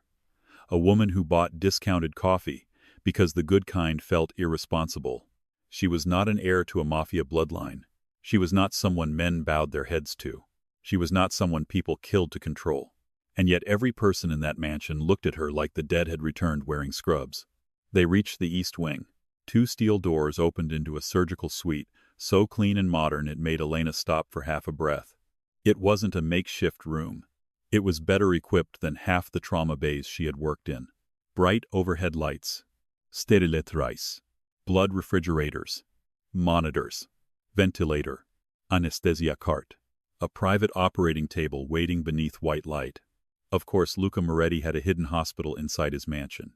Of course he did. An older man in surgical scrubs stepped forward, pulling on gloves. Get him on the table. Matteo nodded toward Elena. Dr. Marconi. Marconi's eyes flicked to Elena's blood-soaked scrubs, then to the ledger in her hand, then back to Luca. Recognition passed over his face. But he said nothing. That made Elena trust him slightly more. Gunshot wound repaired badly under pressure, Elena said quickly as they transferred Luca onto the table. He tore sutures during an attack. Possible internal bleeding. Hypovolemic signs. He needs blood now. Marconi looked at her, sharp and assessing. You're a nurse? 6 years. Good. He pointed toward the scrub sink. Wash in. You assist. Matteo stepped forward. She doesn't have to. Yes, she does. Elena snapped. Everyone went still. She didn't care. Not anymore. She threw the ledger at Matteo. Hold that like your life depends on it. Matteo caught it against his chest. Elena looked him dead in the eyes. Because apparently it does. For the first time since she met him, Matteo seemed almost impressed. Then Luca's monitor began to scream. Elena turned and ran for the sink. The next hour became blood, light, steel, and breath. Marconi opened Luca's side with steady hands. Elena suctioned blood, passed instruments, counted gauze, watched numbers, called pressure drops before the machine alarms fully screamed. The world narrowed to keeping Luca alive. Not the Mafia. Not Bellendi. Not Romano. Luca. His body fought like he did. Violently. Stubbornly. As if death itself irritated him. But even stubborn men bled. Twice, Marconi swore under his breath. Once, Luca's pulse thinned so badly, Elena felt ice spread through her chest. Pressure's crashing, she said. Clamp. Too much blood. Another unit. We're already on the 3rd. Then give him the 4th. Elena moved fast, faster than exhaustion should have allowed. Her hands knew what to do even when her mind wanted to break apart. At one point, Luca's fingers twitched near the edge of the table. Elena grabbed them. She didn't think. She just held on. His heartbeat steadied. Marconi saw it. He didn't comment. But after that, he did not tell her to let go. By the time the bleeding was controlled, dawn had begun pressing gray light against the high windows of the surgical suite. Luca was alive. Unconscious. Fragile. But alive. Elena stood beside the operating table after Marconi placed the final dressing, unable to move. Her back ached. Her hands trembled. Blood marked her arms up to the elbow despite the gloves. Her eyes burned from exhaustion. Marconi removed his mask. He needs rest, antibiotics, monitoring, and absolutely no dramatic heroics for at least several days. Elena laughed once. It came out broken. You should put that in writing. Marconi's gaze softened slightly. He listens to very few people. Clearly. He listened to you in surgery. Elena looked down at Luca. His face was slack now, stripped of danger by anesthesia. Without the controlled gaze, without the cruel mouth, without the quiet power pressing against every wall, he looked younger, not innocent. Never innocent, but human, painfully human. Marconi stepped closer and lowered his voice. You should sleep, Miss Carter. She stiffened at the name. Don't call me that. What would you prefer? Nurse Carter. Marconi nodded once. Nurse Carter then. You should sleep. I need to watch him. He has staff for that. He has enemies for that too. Something like respect crossed Marconi's face. Fair. Matteo entered quietly, the ledger tucked beneath one arm. His black suit was stained with rain and smoke. A shallow cut marked his cheek. He looked exhausted, though Elena suspected men like him considered exhaustion a private weakness. "How is he?" he asked. "Alive," Marconi said.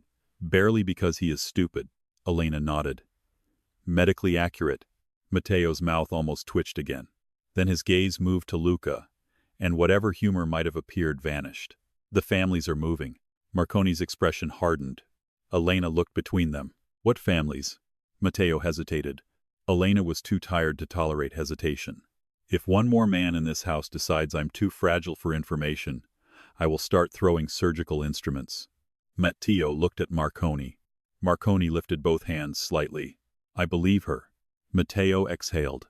"The 5 major families: Moretti, Belandi, Romano, De Luca, and Vasari. Romano was destroyed 20 years ago. Everyone believed the bloodline ended. With me." "With you," Matteo said. The words settled coldly over the room. Elena glanced at Luca. "And now?" "Now the ledger proves corruption across all families and the government. Your blood opens the chapel. Your name gives legitimacy to old Romano assets, territory, debts, alliances." Elena stared at him. "I don't want territory. It doesn't matter. It matters to me. To them, you are not a person right now," Matteo said quietly. "You are a claim." The sentence landed with brutal clarity. A claim. Not a woman. Not a daughter. Not a nurse. A claim. Elena felt suddenly sick. Marconi stepped away to adjust Luca's medication. Matteo moved closer, lowering his voice. "Belandi will tell the families Luca manipulated you. He'll say Luca found the Romano heir and used her to seize control." "Did he?" Matteo went still. Elena looked at him. "I'm not asking if Luca cares about me. I'm asking if he used me." Matteo's jaw tightened. For a long moment he said nothing. That was answer enough. Elena looked back at Luca. The ache inside her changed shape. Not shock this time. Something colder. "He did," she whispered. Matteo spoke carefully. "Luca does nothing without layers. That is not a defense. No, it is a warning." Elena looked at him sharply. Matteo's face was unreadable. "He has spent 20 years hunting Belandi. 20 years building enough power to challenge him. When he found out you were alive, he knew 2 things immediately." Elena's voice was flat. "That I was in danger." "Yes, and that I was useful." Matteo did not deny it. The room felt suddenly too bright, too sterile, too much like the world had stripped every comforting lie from her and left only the ugly bones underneath.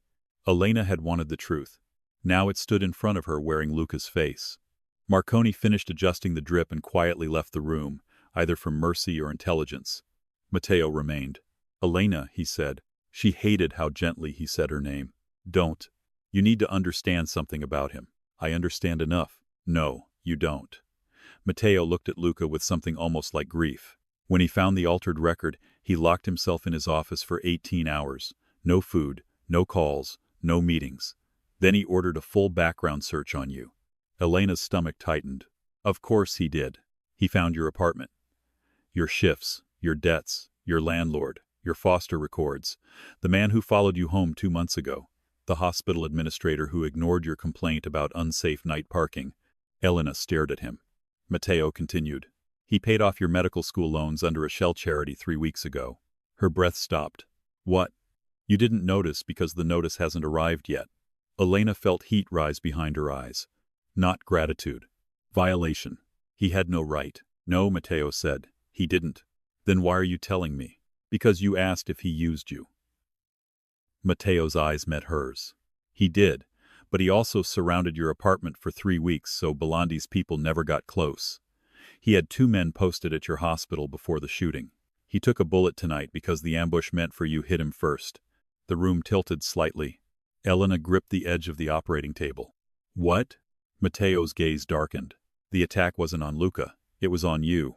For a moment, Elena couldn't hear anything but the steady beep of Luca's monitor. "That doesn't make sense." "It does if Belandi already suspected you were alive." "No. Voss sent the message after he saw me." "Voss confirmed it," Matteo said. "He didn't discover it." Elena's mouth went dry. "But Luca said he leaked my name." "He did, to force Belandi's hand." Matteo's expression hardened. But Belandi was already moving. Luca accelerated the war because waiting would have given Belandi time to take you quietly. Elena looked down at Luca. Her anger didn't vanish. It twisted, complicated itself, became something more painful because it no longer had the decency to be simple. He should have told me. Yes. He should have warned me. Yes. He should have let me choose. Matteo's voice softened. Yes. That answer broke something in her more than any excuse would have. Because Matteo, loyal to Luca down to the marrow, did not pretend Luca was innocent. He makes decisions like everyone is already dead unless he saves them, Matteo said. It makes him powerful. It also makes him cruel. Elena swallowed hard. And you follow him anyway? Matteo looked at Luca. I follow him because before Luca, men like Belandi owned this city without consequence. Luca is not a good man. But he is the only monster I've seen kneel beside a dying child and shoot his own lieutenant for using her as leverage. Elena said nothing. The monitor continued its steady rhythm. Matteo placed the ledger on the counter beside her. Belandi has called a council. Elena's eyes lifted. What council? A gathering of the families. Neutral ground. Tonight. Tonight? Elena almost laughed. Luca just had surgery. Belandi knows that. Then he can choke on his council. Matteo's mouth tightened. He has given them a story already. That Luca kidnapped the Romano heir, murdered Voss, stole the ledger, and plans to use you to declare war on the city. Elena looked toward the windows, where rain blurred the first light of morning. And they believe him? They believe whatever benefits them. What happens if we don't go? By midnight, every family sends men here. Not all to kill you. Some to take you, some to marry you off to legitimize claims, some to trade you, some to cut your throat and end the problem. Elena stared at him horrified. You people are insane. Yes, Matteo said simply. That honesty exhausted her. She looked down at Luca again. The man who had dragged her into darkness. The man who had saved her from it. The man who had used her name as bait and paid her debts in secret like guilt could be disguised as generosity. The man who remembered her humming when she was scared. Elena rubbed both hands over her face, then froze when she saw the dried blood on her skin. Luca's blood. Her mother's truth between them. I need a shower, she whispered. Matteo nodded. I'll have a room prepared. I'm not a guest. No, he said. You're under protection. She looked at him coldly. There's a difference? In this house? Sometimes no. At least he had the decency to sound ashamed. Elena turned back to Luca. Call me if he wakes. Matteo nodded. She started toward the door, then stopped. And Matteo? Yes? If anyone tries to take that ledger from this room, I don't care who they are, shoot them. For the first time, Matteo smiled. It was small, sharp, almost proud. Yes, Donna Romano. Elena went still. The title moved through the air like a crown made of knives. Don't call me that. Matteo's smile faded. As you wish. She walked out before her legs could fail. The mansion outside the surgical suite was too quiet. A woman in a black dress waited by the door. Older, elegant, her silver-streaked hair pulled into a low bun. She introduced herself as Rosa and led Elena through corridors lined with portraits of dead men who all seemed to be judging her. Elena barely listened. Her mind kept returning to one sentence. The attack wasn't on Luca. It was on you. Rosa opened a bedroom door. This room is secure, she said softly. Clothes are inside. Bathroom to the left. I'll bring food. I'm not hungry. You will be after you stop shaking. Elena looked down. Her hands were trembling. Rosa's expression remained gentle, not pitying. That mattered. Were you close to him? Elena asked suddenly. Rosa's eyes flickered. To Luca? Elena nodded. Rosa looked toward the hallway as if the walls themselves might listen. I raised him after his father decided sons were weapons, not children. Elena absorbed that quietly. What was he like? Rosa's face softened with old pain. As a boy, angry, starving, always watching doors. He slept with a knife under his pillow by 13. She paused. But after the fire he changed. Elena's breath caught. Rosa saw it. He would not speak for days. Then he began hunting Belandi's men before he was old enough to shave properly. His father thought grief had made him useful. And no one stopped him? Rosa's mouth curved bitterly. In this world, grief is considered training. Elena looked away. Rosa stepped closer, lowering her voice. Whatever Luca has done wrong, and there is plenty, do not believe he forgot you. Elena's throat tightened. I don't know if that makes it better or worse. Both probably. Elena almost smiled. Almost. Rosa left her alone. The room was beautiful in the way expensive rooms often were too perfect to be comforting. Dark green walls, heavy curtains, a fireplace already lit, a bed large enough for someone who slept badly to feel even lonelier. Elena locked the door, then stared at herself in the mirror. Blood in her hair, blood under her nails, blue scrubs ruined beyond saving, a bruise darkening on her wrist where Voss had grabbed her, a shallow cut across her palm from the hospital glass, and around her neck the locket. Small, oval, innocent-looking. Her mother had hidden a war inside it. Elena touched the locket gently. For the first time in 20 years, she let herself remember her mother's face clearly. Dr. Amelia Carter laughing in the kitchen with flour on her cheek. Amelia Carter humming while stitching a stray dog's paw because Elena had cried too hard to let it be taken away. Amelia Carter pressing the locket into Elena's palm one rainy night and saying, "Never take this off, little star, even if you don't understand why." Then smoke. Hands. Screaming. Elena gripped the sink until her knuckles whitened. The memory came harder this time. Not fragments. A scene. She was 12 again, hiding beneath the floorboards of her mother's clinic while boots moved overhead. Her mother's voice was calm. Too calm. "You promised the children would be spared." Belandi's voice answered.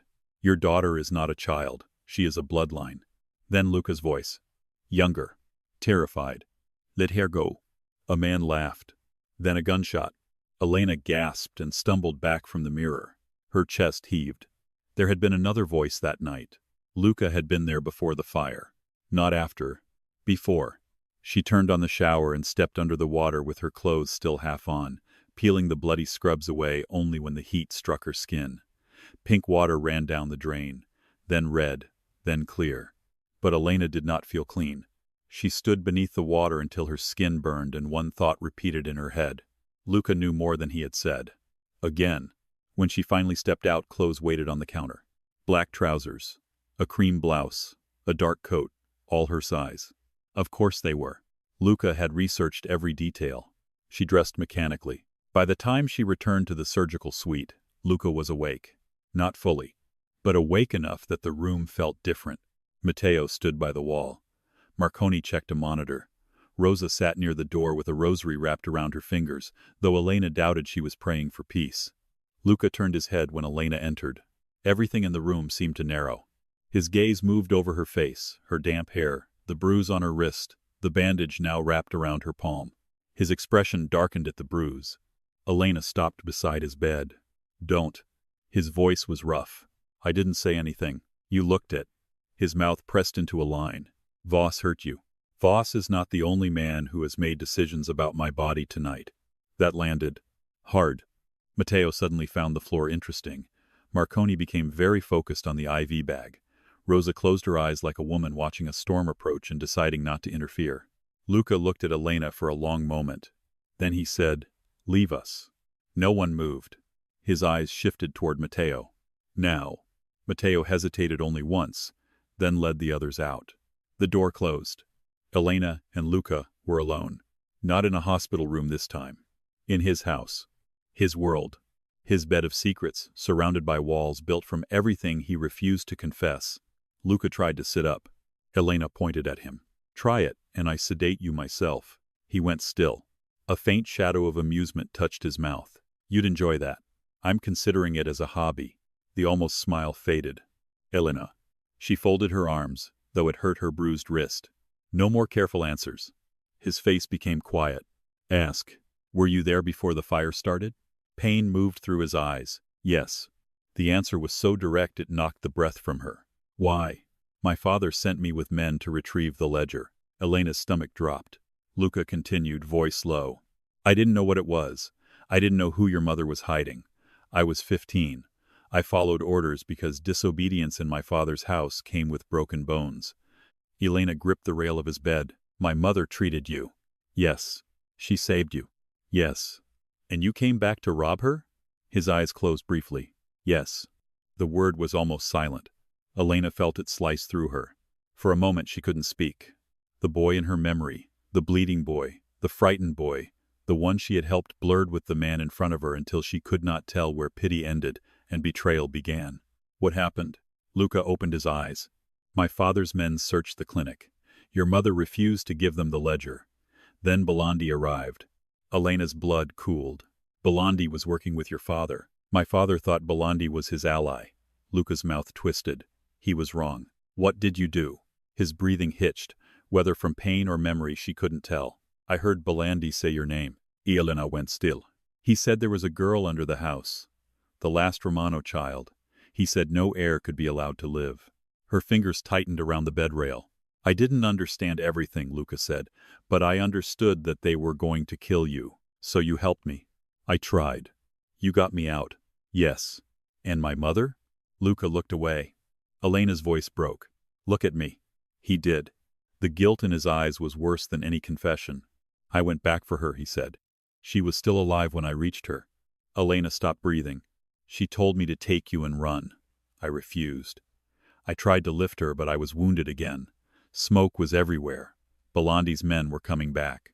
His voice roughened. She grabbed my jacket and made me swear. Elena's eyes burned. Swear what? That I would hide you from everyone, even from myself, if I had to. A tear slipped down Elena's face before she could stop it. Luca watched it like it hurt him more than the wound in his side. But you lost me. Yes. How? My father's men found us in the alley. I fought them. You ran. I thought one of Belandi's men took you. Later, I found a child's body in the burned clinic. Elena felt sick. It wasn't me. No. His eyes shone in the dim light. But I believed it was. The silence between them stretched thin and unbearable. For 20 years, Luca had carried her as a ghost. For 20 years, Elena had carried him as a nightmare she couldn't name. And both of them had been wrong. She wiped her cheek angrily. That still doesn't explain why Belandi said my mother begged the Moretti family to take me. Luca's expression changed. There it was. The next secret. Elena laughed softly, bitterly. Of course. Elena. No, say it. His jaw tightened.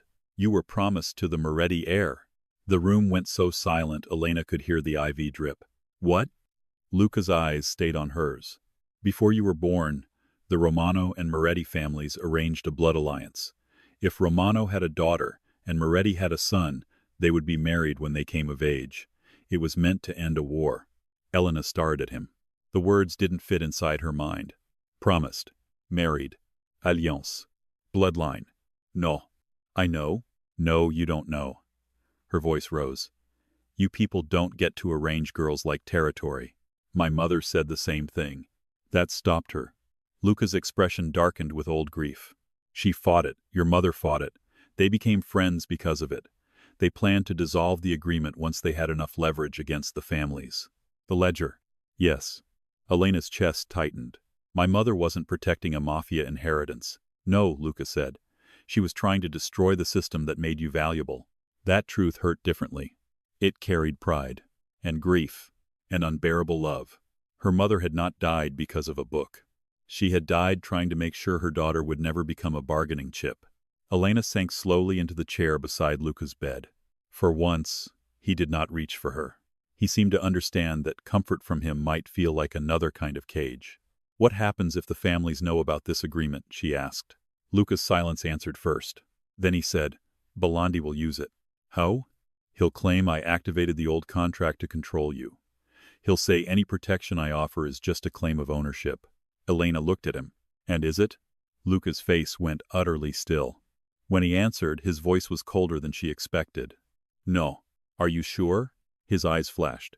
I have done many unforgivable things, Elena, but I will not use a dead contract to put a chain around your throat. She stared at him. Part of her wanted to believe him. Part of her hated that the wanting came so easily. A knock sounded. Matteo entered without waiting, which told Elena the news was bad. Luca's expression shifted instantly. What? Matteo held up a tablet. His face was grim.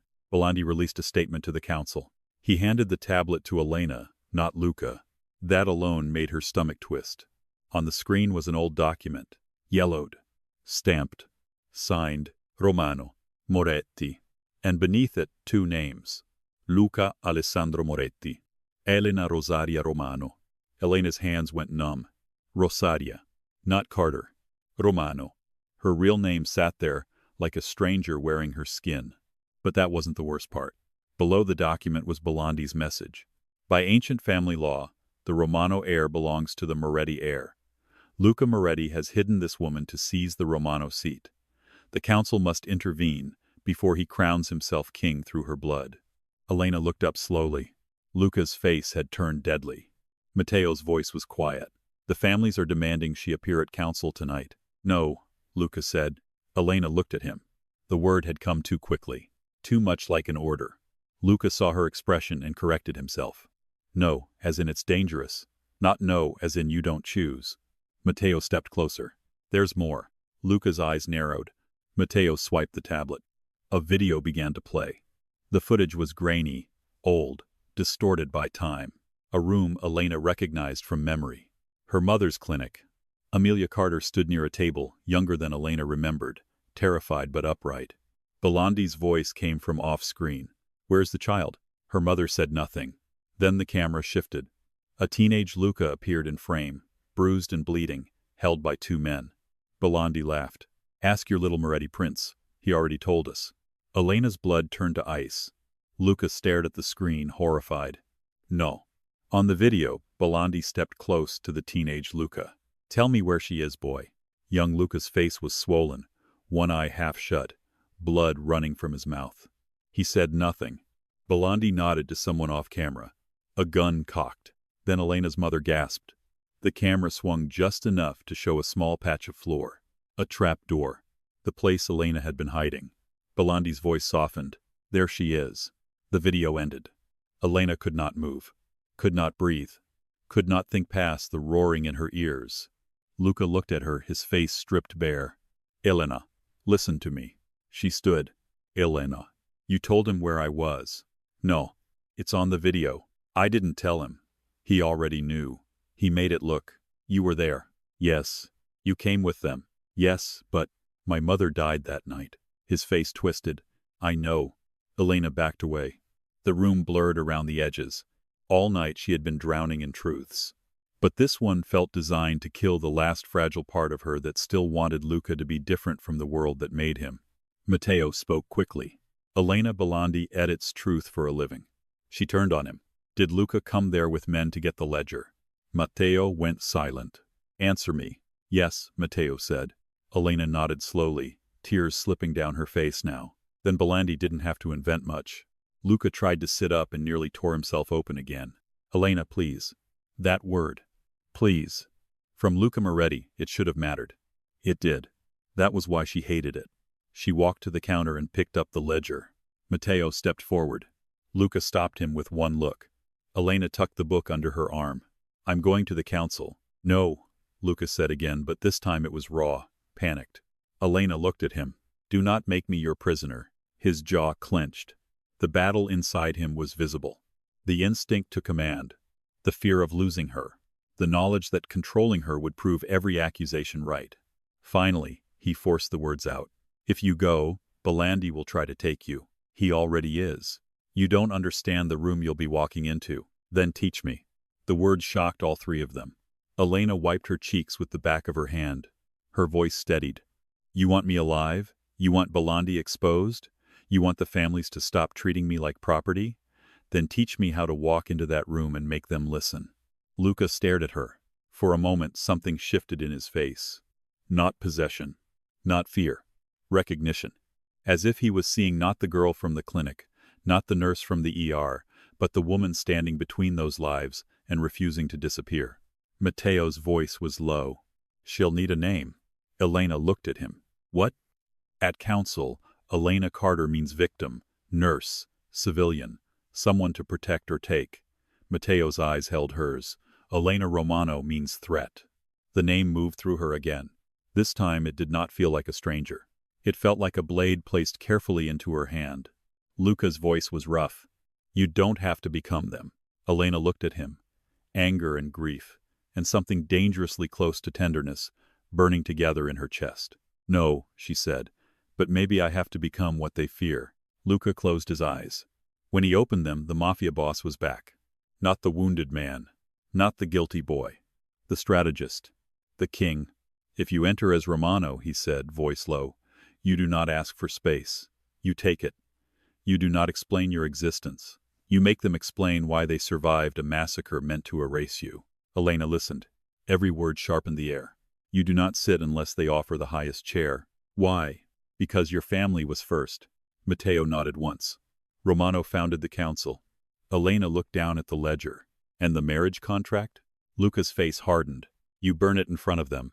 Her eyes lifted. What? If they want proof I do not claim you, we give them fire. Elena stared at him. Your family signed it too. Yes. It weakens your position. Yes. Then why would you do that? Luca looked at her for a long moment. The room seemed to hold its breath. Because your mother died trying to free you from it. Elena's throat tightened.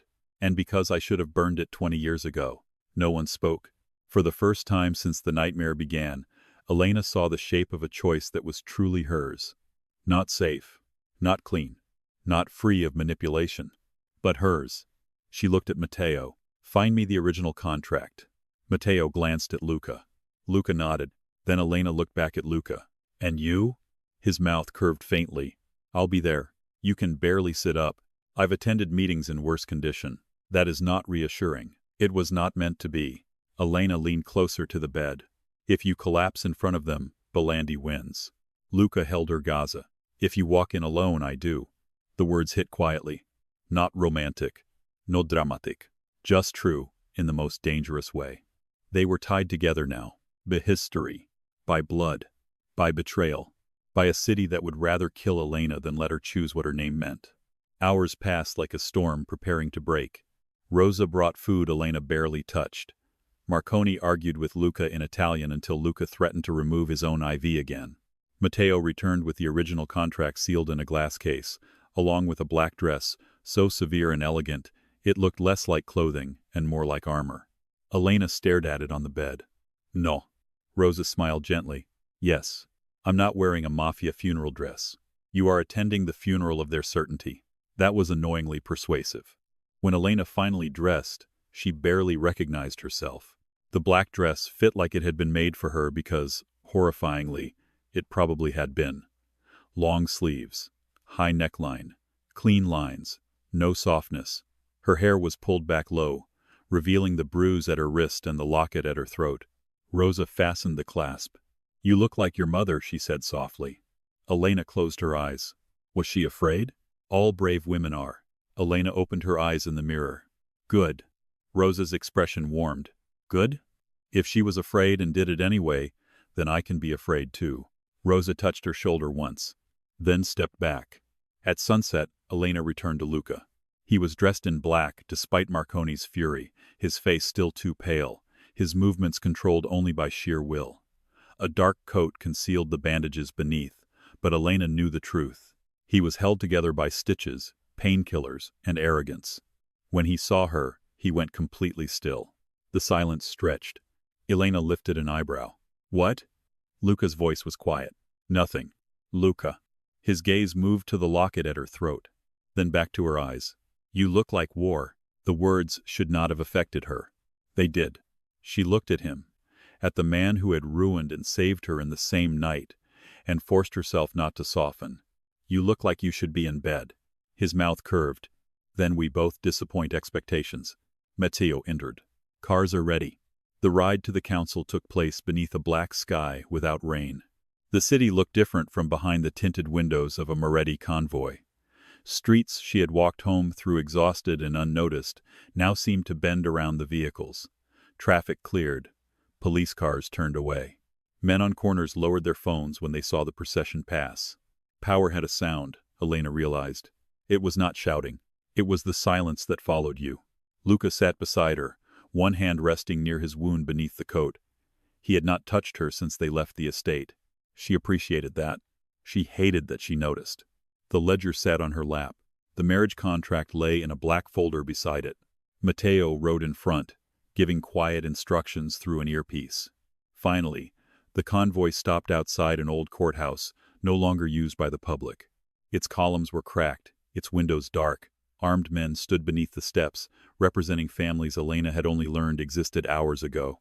De Luca, Vasari, Belandi, Moretti, and now Romano. Luca turned to her before the door opened. Elena. She looked at him. His face was calm, but his eyes were not. Once you step inside, they will try to define you. Victim, heir, bride, threat, asset. His voice lowered. Do not let any of those names become bigger than you. Elena held the ledger tighter. And what am I? Lucas Haza held hers. The woman who decides what survives tonight. For a moment the world outside faded. Then Mateo opened the door. Cold air swept in. Elena stepped out first. Every conversation on the courthouse steps stopped. Men turned. Women turned. Guns shifted. Eyes widened. The dead Romano heir had arrived. Elena lifted her chin and walked up the steps. Luca followed beside her, slower but unbowed. Mateo walked behind them with the kind of focus that promised violence. Inside, the council chamber was circular and old, lit by chandeliers and guarded by men who pretended they were not afraid. At the center stood a long table. Belandi waited at the far end. He smiled when Elena entered. There she is, he said softly, the lost princess. Elena did not answer. She walked to the table. A man with white hair and a DeLuca ring gestured to a side chair. For Miss Carter. Elena placed the ledger on the table with a heavy thud. The room went silent. My name, she said, voice steady, is Elena Rosaria Romano. The old man's mouth closed. Elena looked at the head chair, the largest one. Empty. Move, she said. No one breathed. Belandi's smile thinned. That chair has remained empty since your family fell. Elena met his eyes. Then it has been waiting for me. A ripple moved through the room. Lucas said nothing, but she felt him behind her like a shadow with teeth. Slowly, the man nearest the chair stepped aside. Elena saw it, not because she wanted the chair, because every man in that room needed to see her take it. Belandi clapped once, softly. Excellent theater. Elena opened the ledger. No, she said. Evidence. His smile faltered. She turned the book toward the table. Names stared up from the pages. Powerful men leaned forward. Some went pale, some angry, some afraid. Belandi's voice sharpened. That book is stolen property. Elena looked at him. My mother died holding it. That makes it inheritance. A woman from the Vasari side spoke carefully. And what exactly do you want, Donna Romano? There it was again. Donna. This time, Elena did not reject it. She lifted the black folder. I want this burned. Belandi's eyes flickered. Luca stepped forward carrying a silver lighter. A murmur spread through the room. Elena opened the folder and removed the old marriage contract. The room reacted instantly. Whispers. Recognition. Calculation. Belandi smiled again, but there was tension in it now. How noble. Luca pretends to free you from a contract he never had the strength to enforce. Elena looked at Luca. He held her gaze. Then he flicked the lighter open. Flame bloomed between them. Elena took the contract in both hands. For 1 second she saw what it represented. Her name before she had a voice. Her life signed away by men who thought daughters were treaties. Her mother's fear. Her mother's rebellion. Luca's guilt. Belandi's leverage. Then she lowered the paper into the fire. The old contract curled. Blackened. Burned. No one spoke as ash fell onto the council table. When it was done, Elena looked at Belandi. No one claims me. Luca closed the lighter. And I claim no woman who does not choose me. Something in the room shifted. Not enough to make them safe. Enough to make Belandi angry. His smile disappeared. Beautiful words from a man who arrived at Amelia Carter's clinic the night she died. Elena felt the blow coming this time. She did not flinch. Belandi lifted a remote. A screen behind him lit up. The old footage played again. Young Luca. The clinic. Belandi's voice. The trapdoor. The council watched in cold silence. When the video ended, Belandi looked at Elena with satisfaction. You sit beside the boy who betrayed you. Luca's face was carved from stone. Elena's fingers rested on the ledger. Her heart beat hard. Then she smiled. Not warmly. Not kindly. A small, dangerous smile that made Belandi's eyes narrow. You should have edited the reflection, she said. For the first time, Belandi went still. Elena turned the ledger to a page she had found during the ride. A photograph slipped from between the sheets. She placed it on the table. It was a still frame from the clinic's security mirror. The angle Belandi's footage had cropped out. In the reflection, young Luca was not pointing to the trapdoor. He was looking at it because Belandi's own man already had it open. And beside the open floor hatch stood Belandi himself, gun in hand. Elena's voice cut through the room. You knew where I was before Luca ever entered that room. The council erupted. Belandi's face changed. Not much, but enough. The mask cracked. Elena stood. And there's more. She turned another page of the ledger. Payments to Dr. Samuel Voss. Payments to hospital board members. Police reports altered. Romano assets transferred through shell companies after the massacre. Judges bought to seal my foster records. Witnesses killed. Her eyes lifted to Belandi. You didn't just destroy my family. The room quieted. You built your empire from our graves. Belandi said nothing. For once he did not smile. Then the chamber doors opened. A man walked in slowly, supported by 2 guards. Dr. Voss. Bruised. Bloodied. Alive. Matteo entered behind him, gun at his back. Elena's breath caught. Luca had kept him alive. Just as she ordered. Voss looked at Belandi. Then at Elena. Then at the council. His face had the gray exhaustion of a man who had learned monsters do not reward loyalty when silence becomes inconvenient. Matteo pushed him forward. Speak. Voss swallowed. Belandi's voice became soft. Careful, doctor. Voss laughed once, hollowly. You sent men to kill me in Moretti custody. Belandi's eyes went cold. Voss looked at Elena. Your mother hid 2 things, he said. Elena went still. The ledger, Voss continued. And you. The room seemed to tighten. She was not only protecting the Romano heir. She was protecting the witness who saw Belandi execute your father. Elena's hands curled against the table. My father? Belandi's jaw tightened. Voss's voice shook. Your father was Antonio Romano. He tried to expose the council corruption with Amelia Carter's help. Belandi killed him first, then came for the ledger, then for you. Elena felt the room blur. Her father. A man she barely remembered. A name buried under false records. Antonio Romano. Luca's hand hovered near her back, not touching. Waiting. Letting her choose whether she needed him. That almost broke her. Voss turned toward the council. Belandi ordered the clinic burned. Belandi ordered the child killed. Belandi paid me to erase her medical survival record when she appeared in foster intake 3 days later. The chamber exploded with voices. Belandi reached beneath his jacket. Luca moved first. Despite the stitches, despite the blood loss, despite every reason he should not have been faster than anyone, he stepped between Belandi and Elena before the gun cleared leather. A shot cracked through the chamber. Elena screamed. Luca staggered, but he did not fall. Matteo fired. Belandi's gun flew from his hand, blood spraying from his wrist. Men surged. Weapons rose. The entire council chamber hovered one breath away from war. Elena caught Luca as he swayed. Luca. His face was pale again, eyes dark with pain. Not me, he rasped. She looked down. The bullet had grazed his shoulder. Blood soaked through black fabric. Not Fatale. Not this time. Relief hit so hard it came out as fury. You absolute idiot. His mouth curved. You keep saying that. Because you keep earning it. Belandi laughed. Low. Ugly. The room stilled. He stood at the end of the table, wrist bleeding, face finely stripped of elegance. You think this changes anything? He said. You think evidence matters in a room full of criminals? No one answered. Belandi looked around at them with contempt. All of you fed from the same table. All of you paid, signed, buried, lied. You will not condemn me without condemning yourselves. Silence.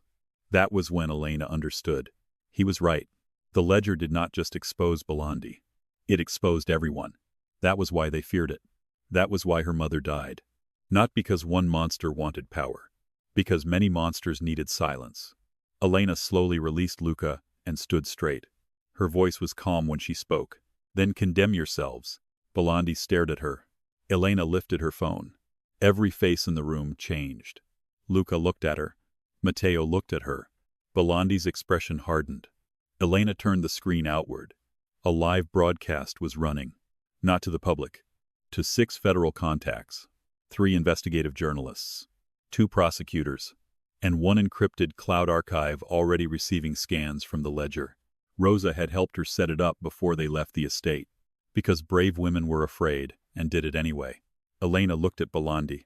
My mother died because she kept the truth hidden in a chapel. Her voice shook now, but it did not break. I won't make the same mistake. For the first time, Belandi looked afraid. Not much, but enough that Elena saw it. Enough that everyone saw it. Luca's gaze fixed on her with something deeper than admiration. Something closer to awe. Then the first council member stood. The Vasari woman. She placed her ring on the table. I withdraw recognition of Belandi authority. Then to Luca. Then another. Then another. Not because they were good. Because survival had shifted sides. Belandi watched his empire collapse one ring at a time. His face became a mask of pure hatred. You have no idea what you've done, he said to Elena. She held his gaze. Yes, she said softly. I do. Police sirens wailed in the distance. Not city police. Federal. Belandi smiled suddenly. Too sudden. Too calm. Luca noticed at the same time Elena did. Elena, he said. Belandi's uninjured hand moved to the inside of his coat. Not for a gun. For a small black device. Matteo raised his weapon. Drop it. Belandi's smile widened. If Romano rises, he whispered, then everyone burns. He pressed the button. Nothing happened. For half a second. Then the courthouse shook. An explosion tore through the lower floor, blasting the chamber doors inward, throwing men from their feet, shattering glass, plunging the room into smoke and screams. Elena hit the floor hard. Her ears rang. The ledger slid across the table. Firelight flickered beneath the doorway. People shouted through smoke. She tried to push herself up, but pain shot through her side. Elena. Luca's voice. She turned toward it. He was on one knee, reaching for her through the haze, blood on his shoulder, panic in his eyes. Behind him, Belandi staggered toward the side exit. Matteo saw him and moved. Then a second blast ripped through the wall. The ceiling cracked. Stone rained down. Elena screamed as a beam collapsed between her and Luca. Dust swallowed everything. When she opened her eyes, she was on the wrong side of the fallen debris. Luca was 10 feet away. Separated. Bleeding. Trapped behind broken stone and fire. His hand reached through the gap. Elena. She crawled toward him. Their fingers almost touched. Then someone grabbed her from behind. She fought instantly. Nails digging, elbow striking, but a cloth pressed over her mouth. Chemical sweetness flooded her lungs. No. Not again. Through the smoke she saw Luca's face change from panic to absolute terror. He fought to rise, but the debris pinned him back. Elena.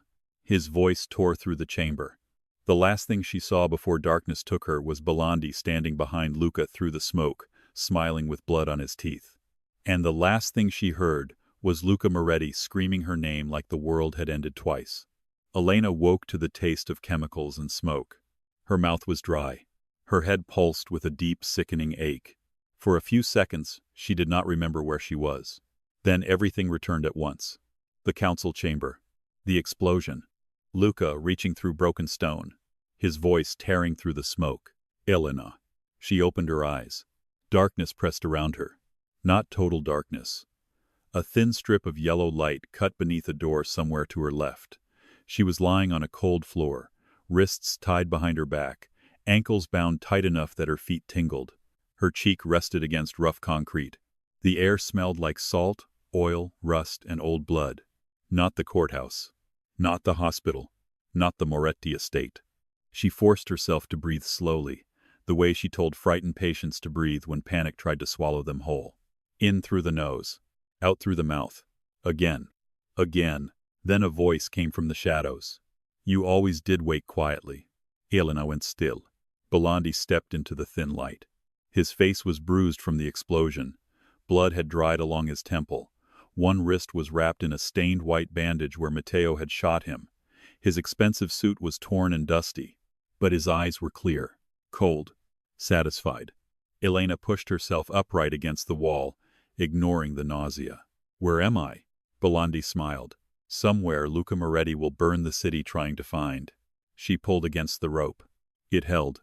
Belandi watched with mild interest, like she was a trapped bird testing the cage. Do not waste your strength. You will need it. For what? His smile faded. For inheritance.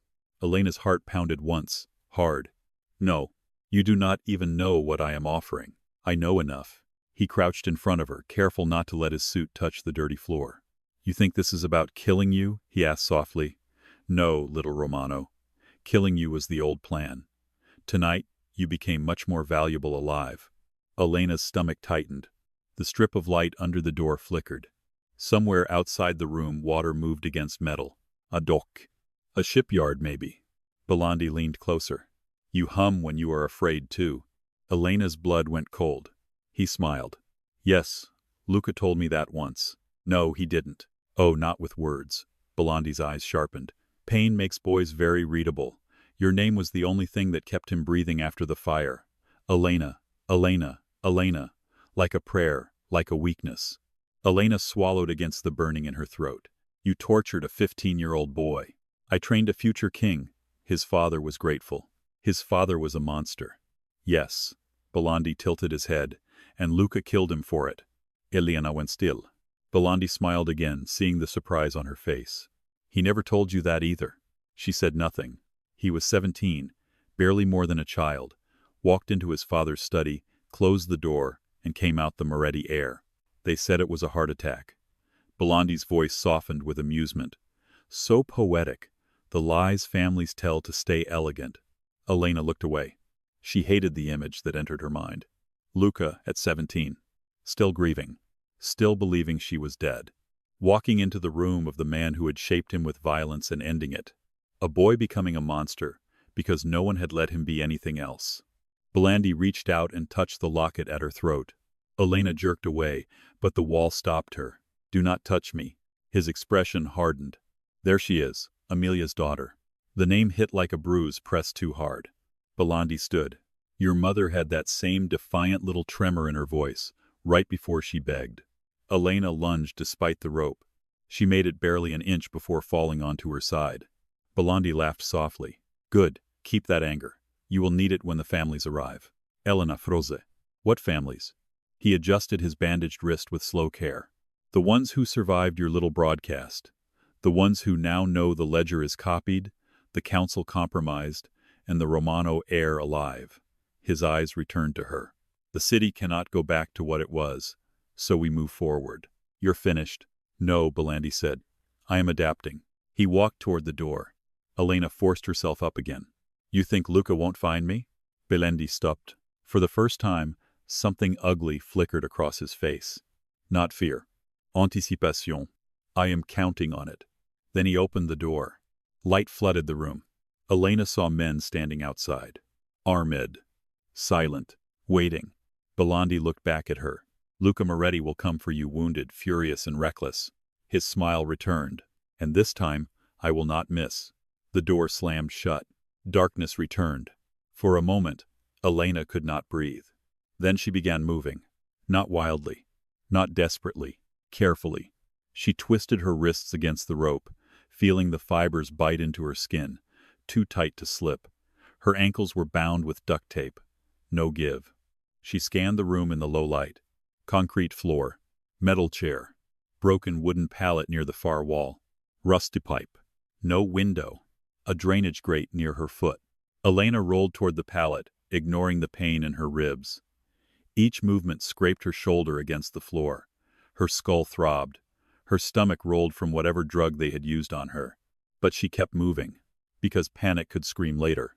Now she needed edges. She found one. A splintered nail jutted from the broken wood. Elena positioned herself against it and began sawing the rope around her wrists. Slow. Painful. Awkward. The nail dug into her skin more than the rope at first. Warm blood slicked her fingers. She kept sawing. In through the nose. Out through the mouth. Again. Again. And somewhere, maybe miles away, maybe already dead, Luca Moretti would be trying to stand up. The thought nearly broke her. She pushed it away. No. She could not survive by waiting to be rescued. Her mother had not died for that. The rope fibers began to fray. Elena sawed harder. Above her, footsteps moved across metal. Voices murmured. Then one sentence cut through the ceiling. Moretti's alive. Elena's hand stopped. Her chest tightened so sharply it hurt. Alive. Luca was alive. A laugh almost escaped her, but she bit it down. The voices continued, muffled. They pulled him from the courthouse. Belandi wants him funneled through the south dock. He won't make it past the cranes. Man like that? He'll make it. Then footsteps faded. Elena closed her eyes for 1 second. Alive. Wounded, probably half-conscious, furious beyond reason. But alive. She returned to the nail with renewed force. The rope snapped 10 minutes later. Pain exploded through her shoulders as her arms came free. She swallowed a cry and rolled onto her back, bringing her wrists in front of her. The skin was torn and bleeding. Her fingers trembled so badly she almost couldn't peel the tape from her ankles. She did it anyway. When she finally stood, the room swayed. Elena pressed one hand to the wall until the nausea passed. Then she grabbed the metal chair and tested its weight. Heavy enough. The door opened. A guard stepped in with a bottle of water and a phone in his hand. He was looking at the screen, not at her. His first mistake. His second was assuming a tied woman stayed tied. Elena swung the chair with both hands. It struck the side of his head with a crack that echoed through the room. He collapsed before he could shout. Elena dropped the chair, breathing hard. For 1 second, she stared at him in horror. Then she crouched, checked his pulse, and hated herself for being relieved he was alive. "Sorry," she whispered. "Actually, no, not sorry." She took his phone. Locked. Of course. She searched his pockets. Knife, keycard, small gun. Elena froze when her fingers touched the weapon. She had treated gunshot wounds. She had watched men die from bullets. She had never held a gun with the intention of using it. Her hand shook. Then she remembered Belandi touching her locket. She took it. Outside the room was a narrow hallway made of corrugated metal and concrete. Industrial lights buzzed overhead. The walls vibrated faintly with engines somewhere nearby. Shipyard. Definitely. Elena moved quietly, staying close to the wall. At the end of the hallway, she found stairs. Voices below. Voices above. She chose up. The metal steps creaked beneath her bare feet. She had lost one shoe somewhere between the courthouse and this place. Her black dress was torn at the hem and smeared with dust. The locket beat cold against her chest. At the top of the stairs, she pushed through a door and found herself on a catwalk overlooking a massive warehouse. Elena stopped. The space below was filled with shipping containers, black cars, armed men, and floodlights. Rain hammered the tin roof.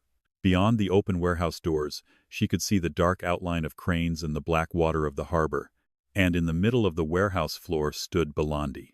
He was speaking to 3 figures seated at a long metal table. Elena recognized them from the council. De Luca, the Vasari woman, a younger man she did not know, with a silver ring shaped like a serpent. Families. They had come. Not all of them, maybe, but enough. Belandi's voice carried upward.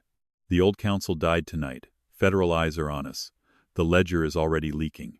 We have one chance to contain this before the whole structure collapses. The Vasari woman's voice was sharp. You caused the collapse. Belandi smiled.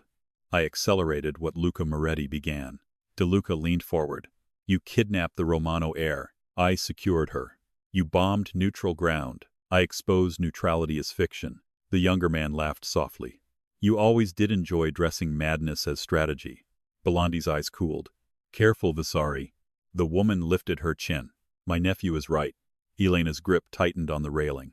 Belandi spread his hands. The girl is the key. Marry her into one house, and the city stabilizes. Kill her, and Romano becomes martyrdom. Leave her with Luca, and he crowns himself through her blood. But place her under my protection, under a new council charter, and we survive. Elena's stomach turned. Protection. That word was starting to sound exactly like a prison no matter who said it. De Luca's mouth twisted. You expect us to believe she will agree? Belandi looked toward the hallway below. She will agree when Luca Moretti dies in front of her. Elena's blood went cold. A loud crash exploded outside the warehouse. Every man below turned. Then came gunfire. Not scattered. Not panicked. Precisi. Heavy. Relentless. The warehouse lights flickered. Belandi's face sharpened. A guard rushed in from the rain. Moretti convoy breached the outer gate. Belandi smiled slowly. There he is. Elena's heart slammed against her ribs. The warehouse erupted into motion. Men ran toward doors. Others climbed to sniper positions. Engines roared outside. The family representatives stood, their bodyguards forming tight rings around them. Elena backed along the catwalk, searching for another exit. Then the far warehouse doors blew inward. Not with an explosion. With force. A black armored SUV rammed through the entrance, metal screaming against metal. It skidded across the wet concrete and slammed into a stack of crates. Smoke rolled from the hood. For half a second, nothing moved. Then, the driver's door opened. Matteo stepped out first, blood on his temple, gun in hand. Behind him came Moretti men in black tactical gear, moving like shadows with rifles. And then Luca appeared. Elena's breath caught. He should not have been standing. He should not have been conscious. His face was pale, almost gray. A black coat hung over his shoulders, dark with rain and blood. One arm was held stiffly at his side where Belandi's bullet had grazed him. Beneath the coat, Elena knew his ribs and stitches were screaming. But he walked into the warehouse like pain had been ordered to wait outside. Every man in the room felt it. The wounded king had arrived. Belandi clapped slowly. "Luca, you look terrible." Luca's eyes swept the warehouse once. Not at Belandi. Not at the guns. Looking for her. Elena gripped the railing. For 1 second his gaze found the catwalk. Found her. Everything in his face changed. Relief struck him so hard it almost looked like pain. Elena's throat tightened. Then Belandi noticed. He looked up. Their eyes met. Elena ran. A bullet struck the railing where her hand had been. Gunfire exploded below. She sprinted along the catwalk as metal sparked around her. Her bare foot slipped in water. She caught herself, pain tearing through her ankle, and kept moving. Below, the warehouse became war. Moretti men pushed forward behind cars and containers. Belandi's guards fired from the second level. The family's bodyguards dragged their bosses toward cover, but not all of them chose sides. Some shot at Belandi's men, some shot at Moretti's, some only tried to escape. Luca moved through it all toward the stairs leading to Elena. Matteo shouted after him, but Luca ignored him. Of course he did. Elena reached a junction on the catwalk and found the way blocked by 2 armed men. They turned. She raised the gun she had taken. Her hands shook. "Move." One man laughed. The other did not. He looked at the blood on her wrists, the torn dress, the locket, the gun. Then his eyes dropped. "Donna Romano." His partner stared at him. "What are you doing?" The man stepped aside. Elena didn't wait. She ran past them, just as the laughing one raised his weapon. A shot cracked. Not from Elena. From below. The man fell. Elena looked down. Luca stood on the stairs, gun raised, eyes burning. "Keep moving," he shouted. She did.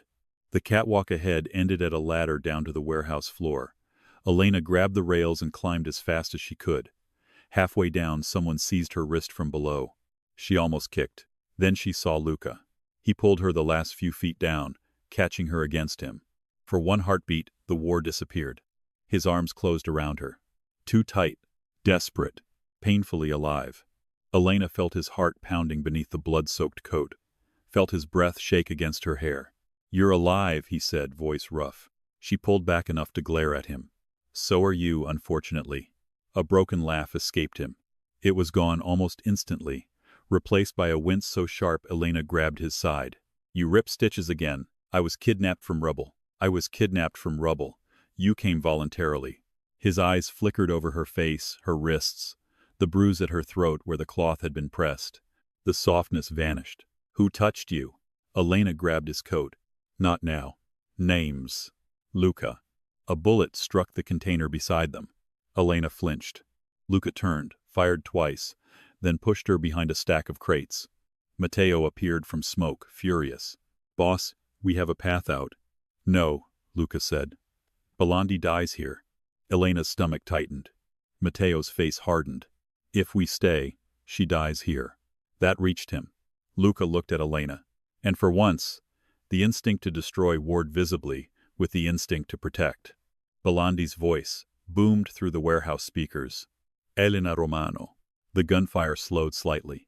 Everyone looked toward the center platform. Belandi stood there, a microphone in one hand, a gun in the other. Rain blew in behind him through the broken doors. His eyes locked on Elena. "You see what he brings you? Blood, fire, war. This is Luca Moretti's love." Luca went still beside her. Elena stepped out before he could stop her. "Elena," he warned. She ignored him. Belandi smiled. "There she is. Come here, child. End this." Luca's hand closed around her wrist. Not hard. Just enough. A question. Not an order. Elena looked at him. Then gently removed his hand. "I need you to trust me." His jaw tightened. Every part of him hated it. But he let go. Elena walked into the open. The warehouse quieted in waves. Guns remained raised. Rain thundered overhead. Smoke curled between stacks of cargo and broken glass. Elena stopped halfway between Luca and Belandi. She felt small in that enormous room. Small, barefoot, bleeding, exhausted. But every eye was on her. Romano. Carter. Nurse. Heir. Victim. Threat. She was tired of wearing names other people handed her. Belandi lifted his microphone. "Tell them, Elena. Tell them what Luca is. Tell them how he came to your mother's clinic. Tell them how he used you. Tell them how many bodies followed him tonight." Elena looked at Luca. He stood in the smoke, pale and bleeding, surrounded by men who would die for him. A monster. A protector. A boy who had failed. A man trying, badly and violently, to make the failure mean something. Then she looked back at Belandi. "You're right." A murmur spread through the warehouse. Luca's face went still. Belandi smiled. Elena continued. "Luca Moretti is dangerous. He lies. He manipulates. He decides what people need before they get to decide for themselves." Her voice shook, but grew stronger. "He came into my life with blood on his hands and secrets in his mouth." Belandi's smile widened. Elena took another step forward. "But you know what the difference is between him and you?" Belandi's smile froze.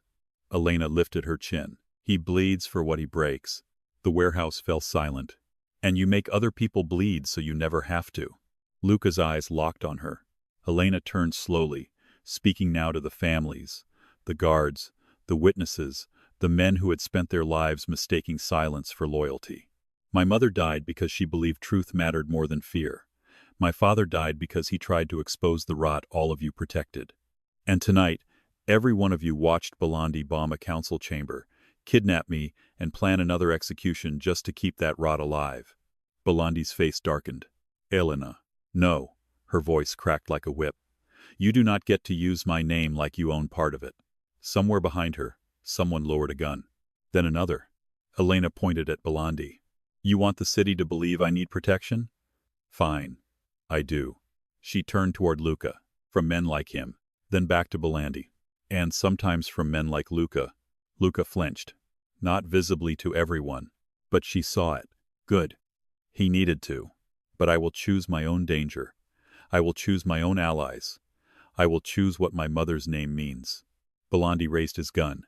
Luca moved instantly. So did Matteo. So did half the room. But Belandi did not aim at Elena. He aimed at Luca. "You choose him?" Belandi snarled. Elena's voice dropped. "I choose justice." Belandi fired. Luca shoved Matteo aside and took the shot. The bullet hit him in the lower abdomen. This time he fell. Elena screamed. The warehouse detonated into violence. Matteo shot Belandi's gun hand. Moretti men opened fire. The family's guards split, some firing at Belandi's men, some dragging their leaders away. Bullets shredded crates. Glass rained from overhead windows. Sirens approached in the distance. Elena ran to Luca. He was on his back on the concrete, blood spreading beneath him too fast. Too much. No, not again. Not after all of this. She dropped beside him, pressing both hands to the wound. "Pressure," she shouted. "I need pressure now." Matteo slid beside her, face white with rage and fear, shoving his jacket into her hands. She pressed it hard against Luca's abdomen. Luca gasped, teeth clenched. "Don't you dare," Elena said, voice breaking. "Don't you dare look at me like you're saying goodbye." His eyes found hers. Even through the pain, he almost smiled. "You giving orders again?" "Yes." "Good. Shut up and stay awake." Matteo fired over her shoulder at someone she couldn't see. Elena kept pressure on the wound, her hands slick with blood. "You stupid, arrogant, impossible man." Luca's breathing hitched. "Accurate. I told you not to collapse. I was shot. You attract bullets like a hobby." His eyes tried to focus on her face. "Are you hurt?" Elena let out a sound that was almost a sob. "You are literally bleeding out and asking if I'm hurt?" "Yes." "No, I'm not hurt." His gaze softened. "Good." The softness terrified her. "No," she snapped. "Do not get peaceful. Peaceful patients die." A shadow fell over them. Elena looked up. Belandi stood 10 feet away, one arm hanging useless, blood running from his hand. His face was twisted with fury. In his other hand was a small backup pistol. Matteo turned too late. Belandi aimed at Elena. Luca moved. Again. Somehow. With a sound that tore from his chest, he rolled, pushing Elena beneath him as the shot fired. The bullet struck his back. His body went rigid above her. Then heavy. Too heavy. Elena screamed his name. Matteo's gun thundered. Once. Twice. 3 times. Belandi staggered backward. His eyes widened, not with fear, but disbelief, as if death had offended him. Then the Vasari woman stepped from behind a container, lifted her own gun, and fired once into his leg. Belandi collapsed to his knees. De Luca emerged from smoke on the other side, his face grim. "No more dead judges," he said. He fired into Belandi's shoulder. Belandi fell fully to the concrete, alive but broken, screaming through clenched teeth. Matteo rushed forward and kicked the pistol from his reach. Elena didn't care. Her entire world had narrowed to Luca's body on top of hers. "Help me!" she screamed. Men rushed in. They rolled Luca carefully onto his side. Elena saw the blood from his back, then the blood from his abdomen. Her mind split into cold clinical terror. Entrance wound, possible kidney, possible spine, abdominal bleed. Shock. Too much blood, too many injuries. No hospital. No chimi. "Get the car," she ordered. Matteo looked at her. For the first time, he did not look to Luca. He looked only at her. "Now!" Elena screamed. He ran. She pressed one hand to Luca's abdomen and one to his back. Impossible pressure, impossible choice. Luca's eyes fluttered. "Elena, I'm here." His voice was barely breath. "Don't let them turn you into me." Her tears fell onto his face. "You do not get to give me final advice." "Elena." "No." "Listen." "No." His fingers moved weakly, finding her wrist. Not gripping. Just touching. "You saved me when we were children," he whispered. "You saved me tonight. Then let me save you again." His eyes held hers. "They will follow you now. I don't want them. They will follow anyway." "Luca, stop. Make them afraid of your mercy," he breathed. "Not your cruelty." The words broke her. Because they were not from a king. They were from the boy her mother had tried to save. The boy who had become a weapon and knew the cost. The boy begging her not to become one too. Elena bent over him, pressing her forehead to his. "You're coming back with me," she whispered. "Do you understand? I am not carrying another ghost." His breath shook against her lips. Then his eyes closed. The monitor wasn't there to scream. "So Elena did." She screamed his name so violently every person in the warehouse turned. For one suspended second, the war stopped. Then Matteo and 3 Moretti men arrived with a stretcher. "Move." They lifted Luca. Elena climbed into the armored vehicle with him, never taking her hands from the wounds. Matteo got in front. The doors slammed. The SUV tore out of the warehouse into the rain, leaving Belandi bleeding on the concrete while sirens finally flooded the docks. The ride back to the Moretti estate was a blur of blood and prayerless pleading. Elena counted Luca's breaths. When they became too slow, she breathed for him. When his pulse faded beneath her fingers, she pressed harder. When Matteo shouted that they were 5 minutes out, Elena shouted back that he had 3 before she started cutting him open in the back seat. Matteo drove faster. At the estate, the surgical team was waiting. Marconi's face changed the moment he saw Luca. Not fear. Something worse. Recognition of how bad it was. They rushed him into surgery. This time, Elena was not allowed to assist. Marconi physically blocked her at the doors. "You are shaking too badly. I can work. You can barely stand. Move." "Elena." His voice softened, but his body did not. "If you go in like this, you risk him." That stopped her. The surgical doors closed between them. Elena stood there, Luca's blood covering both hands, both arms, the front of her black dress. Then her knees gave out. Matteo caught her before she hit the floor. She shoved him away weakly. "Don't." He let go, but stayed close enough to catch her if she fell again. For 4 hours, Elena sat outside the surgical room and did not move. Rosa brought water. Elena didn't drink.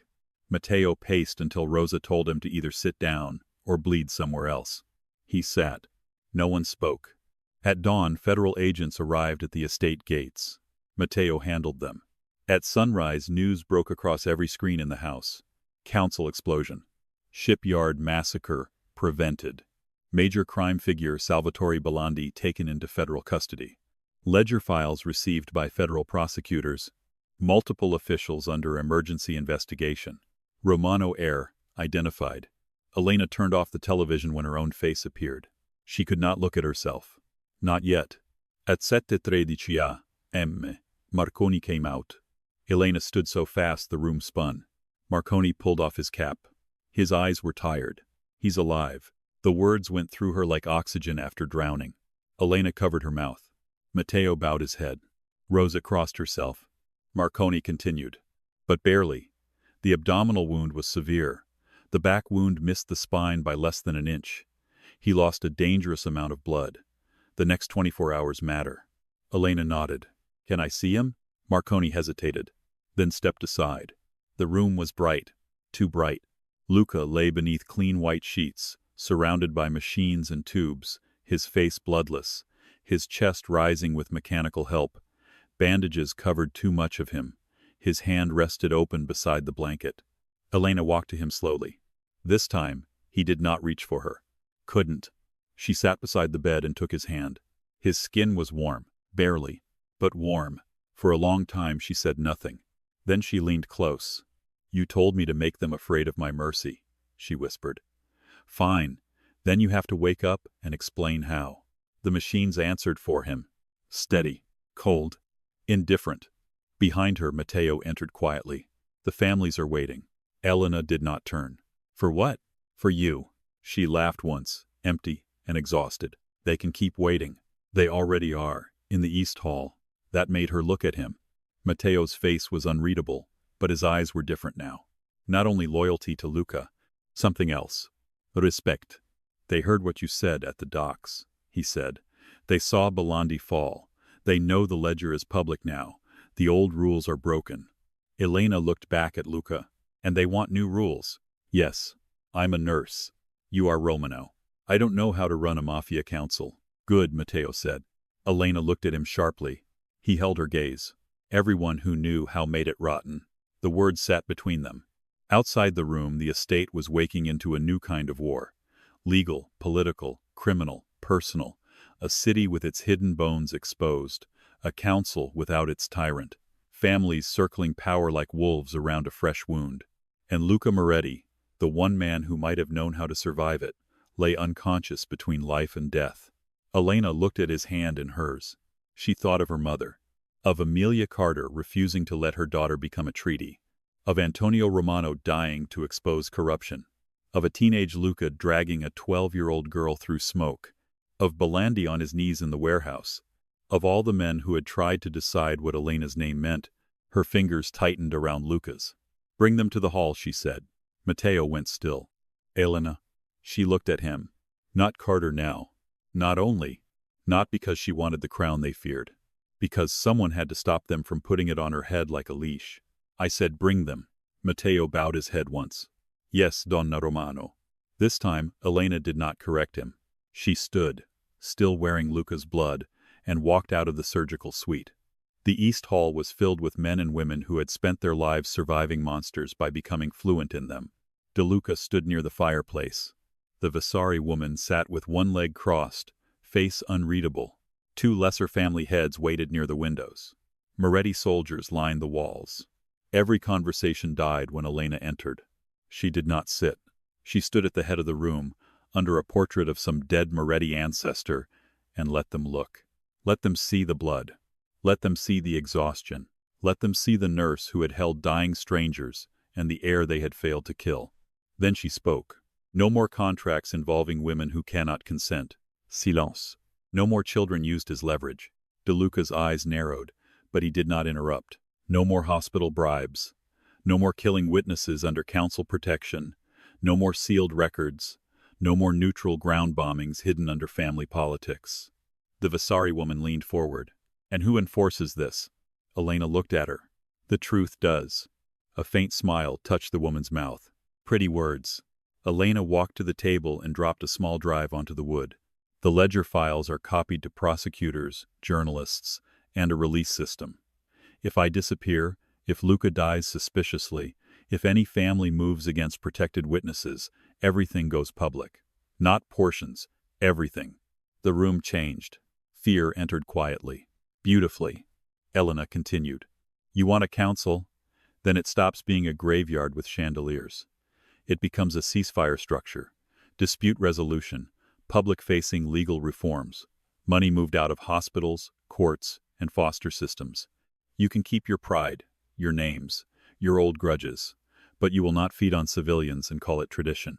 One of the lesser heads scoffed. You think bloodlines and dead parents make you queen? Elena looked at him. No. She stepped closer. I think evidence, leverage, and the fact that every one of you needs me alive make me impossible to ignore. He said nothing. The Vasari woman smiled openly now. De Luca studied Elena for a long moment. You speak like your father. Elena's throat tightened, but she kept her face still. You knew him? I feared him, De Luca said. That is better. The room remained silent.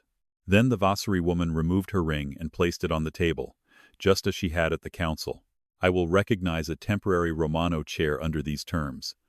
De Luca followed after a long pause. Temporary. Elena nodded. Everything is temporary until earned. One by one, the others placed rings on the table. Not surrender. Not peace. But acknowledgement. For now it was enough.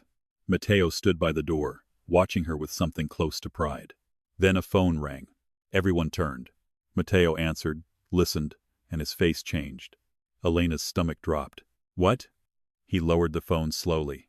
Belandi escaped federal transport. The room went ice cold. Elena stared at him. Matteo's jaw tightened. 3 agents dead, vehicle burned, Belandi gone. For a moment, no one breathed. Then Elena heard Luca's voice in her memory. They will follow you now. Make them afraid of your mercy, not your cruelty. Elena looked at the rings on the table, then at the families, then toward the surgical wing where Luca lay fighting for his life. Belandi was alive, wounded, humiliated, uncrowned, and now more dangerous than ever. Elena reached for the locket at her throat, her mother's last gift, her first weapon. Then she looked at Matteo. Fin him. Matteo's eyes hardened. And when we do? Elena's voice was quiet, cold, entirely her own. Bring him to me alive. The room went still, because in that moment, everyone understood. Elena Carter had walked into the hospital as a nurse. Elena Romano had walked out of the fire, and the city was about to learn the difference. For the first time in her life, Elena Carter did not run from the name Romano. She wore it, not like a crown, like a wound she had stopped covering. By noon, the Moretti estate had become something between a war room, a hospital, and a courtroom waiting to happen. Federal agents circled the perimeter. Moretti guards held the interior. Representatives from the families remained in the East Hall under Elena's temporary order, not because they trusted her, but because every other option had become more dangerous.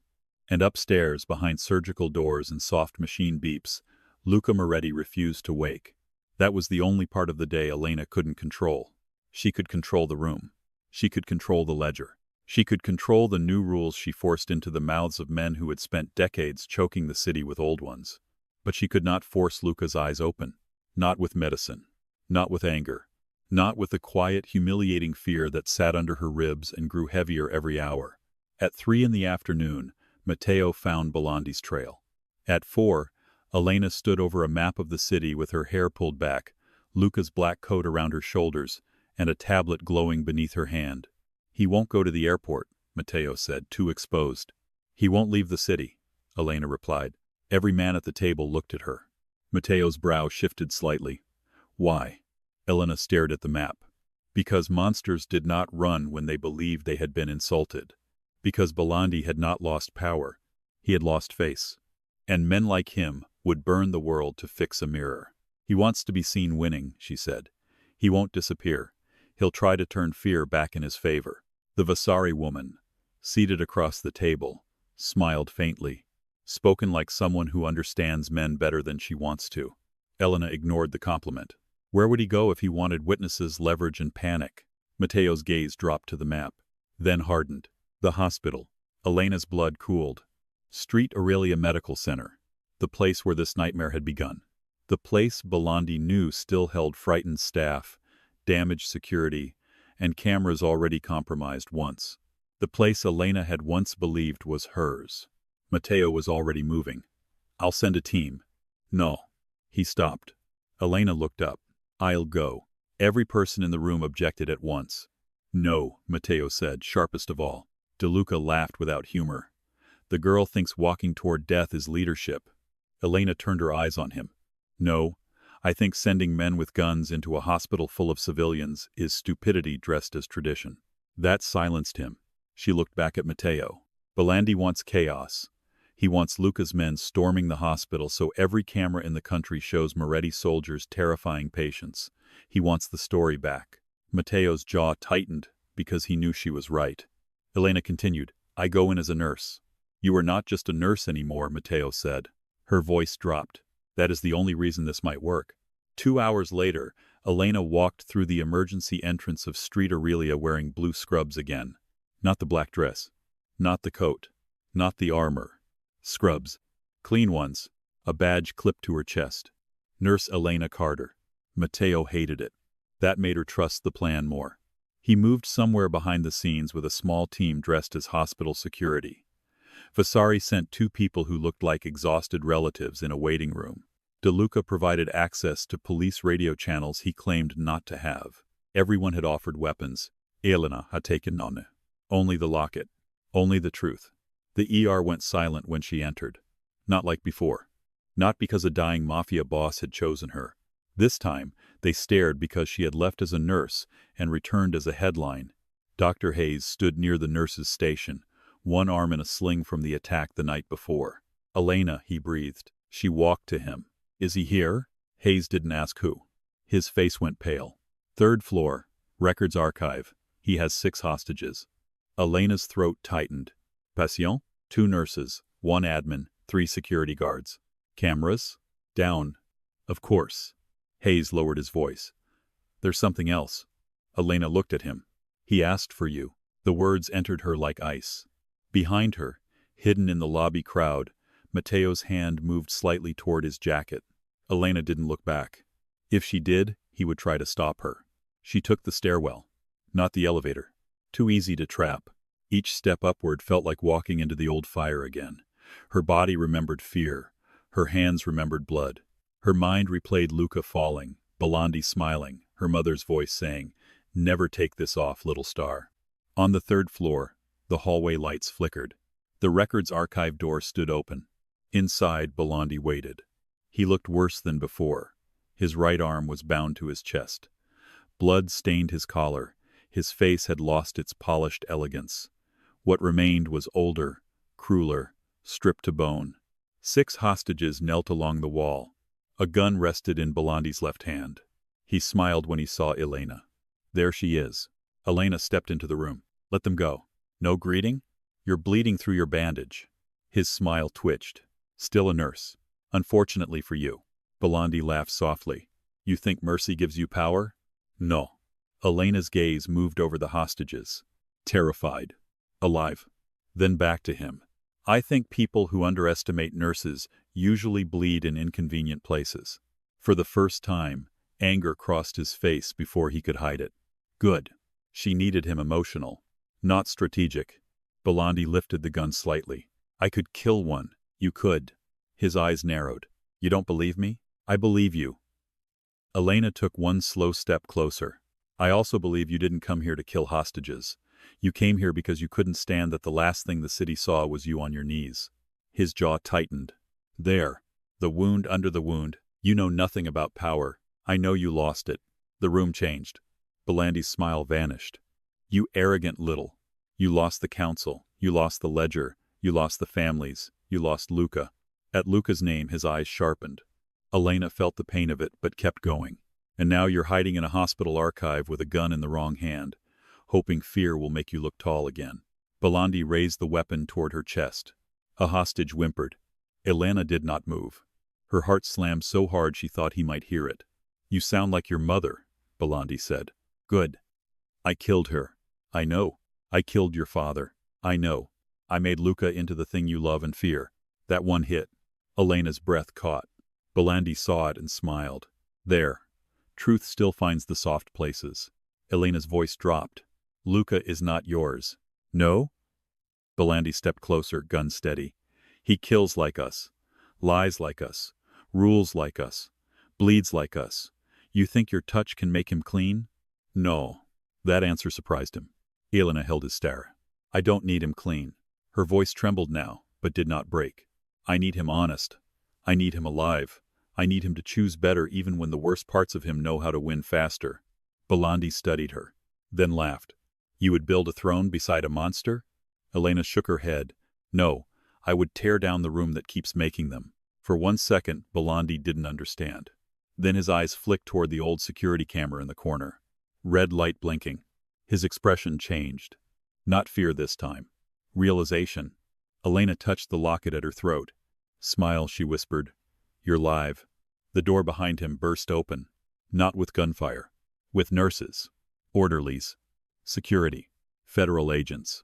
Moretti men in hospital uniforms. Belandi spun, but his injured body was too slow. Elena moved first. She lunged toward the nearest rolling file cart and slammed it into his knees. Belandi fired. The bullet struck the ceiling. Hostages screamed and dropped flat. Matteo tackled Belandi from the side with enough force to drive him into the metal shelves. Files rained down around them. Belandi fought like an animal, but he was wounded, cornered, and no longer protected by fear. Elena grabbed the fallen gun and kicked it across the floor. Matteo pinned Belandi to the ground, forearm against his throat. Say the word, he said to Elena. The room went still. Belandi looked at her from the floor, blood at his mouth, hatred burning in his eyes. Do it, he rasped. Become honest. Elena stared at him. Every dead thing inside her wanted it. Her mother.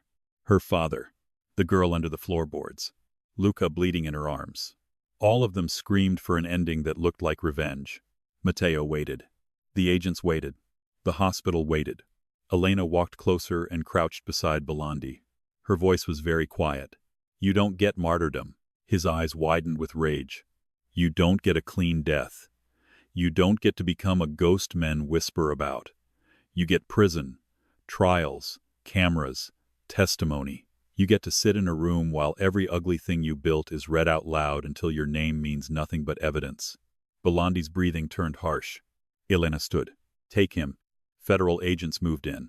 Matteo released him only when 3 guns were trained on Belandi's back and cuffs locked around his wrists. As they dragged him away, Belandi twisted once to look at her. You think mercy makes you different? Elena met his eyes. No, she said. Choice does. By nightfall, the city began to change. Not beautifully. Not cleanly, but visibly. Hospital board members resigned before they could be arrested. Judges named in the ledger vanished from chambers and reappeared in custody. Police chiefs held press conferences with gray faces and careful words. The families, cornered by exposure and Elena's release system, signed the emergency charter she had written in Luca's East Hall. No children, no hospitals, no courts, no foster systems, no forced contracts, no blood claims without consent. The old world did not die in one night, but it bled. And for the first time, Elena did not try to stop all bleeding. Some wounds needed to drain before they could heal. She returned to the Moretti estate after midnight. The house was quiet. Matteo met her outside Luca's room. His face told her before his words did. He's awake. Elena's body forgot how to move. Then she entered. Luca lay propped slightly against the pillows, pale and ruined and alive. Tubes still ran from his arms. Bandages covered too much of him. But his eyes were open, dark, tired, fixed on her. For a moment neither spoke. Then his gaze moved over her scrubs, her face. You went to the hospital, he said. Elena crossed her arms. You were unconscious. Someone had to make bad decisions. His mouth curved faintly. I'm proud. I didn't ask. I know. She stepped closer to the bed. Belandi is alive. Luca studied her. You chose mercy. No. Elena sat beside him, exhausted down to the bone. I chose consequence. Something in his face softened. That is harder. I know. Silence settled between them. Not empty. Full. Luca's hand moved weakly on the sheet. This time, he did not reach for her. He waited. Elena looked at his hand, then placed hers in it. His fingers closed around her like he was touching something sacred and terrifying. I burned the contract, she said. I know. I changed the council rules. I heard. I used your men. They probably liked you better. They did. His faint smile deepened, then disappeared under pain. Elena leaned forward, suddenly serious. I am not yours, Luca. His eyes held hers. No, I am not Romano property. No, I am not a symbol you can hide behind. No. Her throat tightened. And I am not the girl you failed to save. Luca's face broke quietly. No, he whispered. You're the woman who saved herself. Elena's eyes burned. For once, she let the tears come without turning away. Luca lifted her hands slowly, painfully, and pressed his mouth against her knuckles. Not possession. Not claim. A vow without a chain. Elena closed her eyes. Outside, dawn began to soften the windows of the Moretti estate. The city was still dangerous. The families were still watching. The law was circling. The dead were still dead. But Belandi was in chains. The ledger was in the light. And Elena Romano Carter, nurse, daughter, heir, survivor, had done what every monster in the city feared most. She had taken power without becoming cruel. And beside her, Luca Moretti finally understood that the woman he had come to save had not needed a king. She had needed the truth. And now that she had it, even kings would have to kneel. 3 weeks later, the hospital still went quiet when Elena Carter walked through the emergency room doors. But it was a different kind of silence now. Not fear. Not panic. Not the breathless horror that had filled the room the night black SUVs arrived in the rain and Luca Moretti bled across her trauma bay. This silence carried recognition. The nurses looked up first. Then the residents. Then the security guards, who no longer looked underpaid, understaffed, and half forgotten by a corrupt board. New cameras watched the entrances. New protocols protected night shift staff. New locks had been installed on the parking garage doors. Elena had signed off on every change herself. Not as Donna Romano, not as a Mafia heir. As Nurse Carter, that mattered to her. She tied her hair back at the nurse's station, clipped on her badge, and ignored the way people still stared. Dr. Hayes approached with 2 coffees in hand. You know, he said, offering one. Most people who expose a criminal empire take a vacation. Elena accepted the coffee. Most people don't have rent. Hayes gave her a look. Elena. She sighed. Fine. I have rent that multiple dangerous men have offered to pay, which is somehow worse. He smiled faintly. And yet you came back. Elena looked across the ER. A child crying in bed 4. An elderly man arguing with a nurse about his blood pressure. A young woman holding an ice pack to her cheek while pretending not to be scared. The machines beeped. Phones rang. Someone cursed from triage. Life continued. Messu. Loud. Human. Yes, Elena said softly. I came back. Hayes nodded like he understood. Maybe he did. Maybe no one fully did. For weeks, the city had treated her like a headline. The lost Romano heir. The nurse who brought down Belandi. The woman who forced the families into a new charter. The survivor with a dead mother, a murdered father, a crime ledger, and a mafia boss bleeding quietly in a mansion above the city. Everyone wanted to know what she would become. Elena was tired of the question. That afternoon she became what she had always been. A nurse. She stitched a construction worker's palm. Calmed a teenage boy through a panic attack. Argued with pharmacy over delayed antibiotics. Held an old woman's hand while her daughter drove across town. And for almost an entire shift, no one died. At 7:42 p.m., Elena stepped outside into the ambulance bay for air. The sky was turning violet over the city. Rain threatened, but had not yet fallen. The pavement was dry, the hospital lights bright and clean. A black car waited at the curb. Not an SUV convoy. Not armed men flooding the entrance. Just one car. One driver. And Luca Moretti, leaning against the passenger door like every doctor in the city, had not ordered him to stay in bed for another month. Elena stopped. Her heart betrayed her first. Then her face hardened. No. Luca's mouth curved faintly. That was fast. You should be at the estate. I was. You should be lying down. I was. You should not be standing in an ambulance bay like a dramatic funeral statue. His smile deepened. I missed your bedside manner. Elena walked toward him, angry enough to hide the relief. He looked better. Not healed. Never that simple. But alive. His face still carried shadows of pain. His black coat hung a little looser over his body. He held himself carefully, protecting the places bullets had tried and failed to keep him down. But his eyes were clear. Dark. Focused. On her. Always on her. You drove here? She asked. No. Good. I threatened to. Luca. He lifted one hand slightly. I was overruled. By who? Rosa, Marconi, Matteo, and eventually the driver. Elena shook her head despite herself.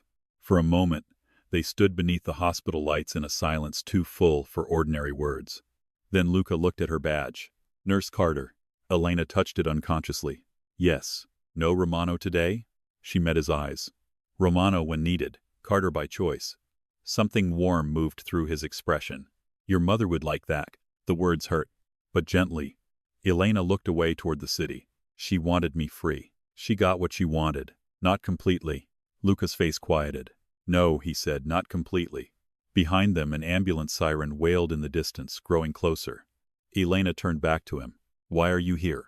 Luca looked down for half a second. It was such a small gesture. But from him, it felt like surrender. I wanted to ask you something without a counsel, a contract, a war, a debt, or a bullet between us. Elena's breath caught. She folded her arms. That sounds suspiciously healthy.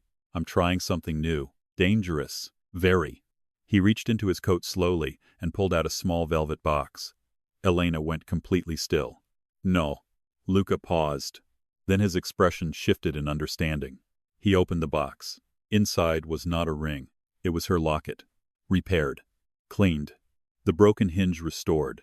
The old silver polished but not erased. Tiny marks remained on the surface. Scratches. Fire scars. Proof. Elena's throat closed. I had it fixed, Luca said quietly, not changed. She stared at it. For once, she had no sharp answer ready.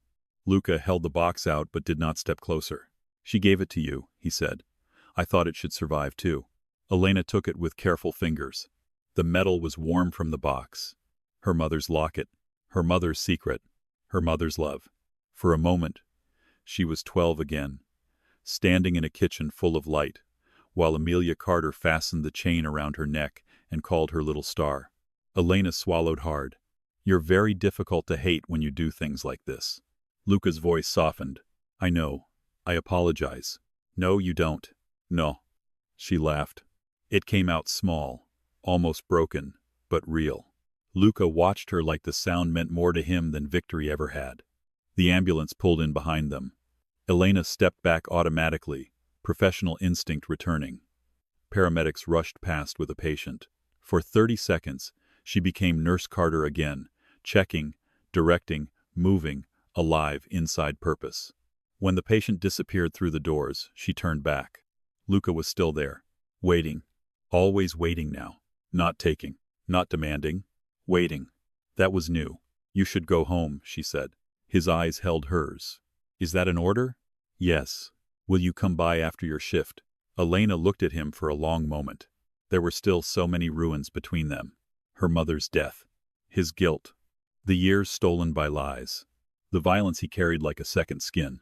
The city waiting to see whether Elena Romano would rule, reform, or disappear. None of it vanished because he brought her locket back. Love did not erase damage. It only made truth necessary. I'll come by, she said finally. Luca's face changed, barely. But she saw it. Relief. Hope. The terrifying kind. Good, he said. But I'm not staying. His mouth curved. I didn't ask. You thought it. I often think dangerous things. That is why you need supervision. His smile softened into something almost boyish. Almost. Then the driver opened the car door. Luca moved carefully, but before he got in, Elena stepped forward and caught his wrist. He looked down at her hand, then at her.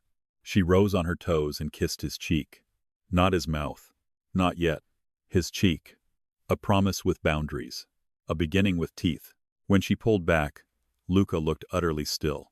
Like a man trained for war who had no idea what to do with tenderness. Elena touched the locket against her palm.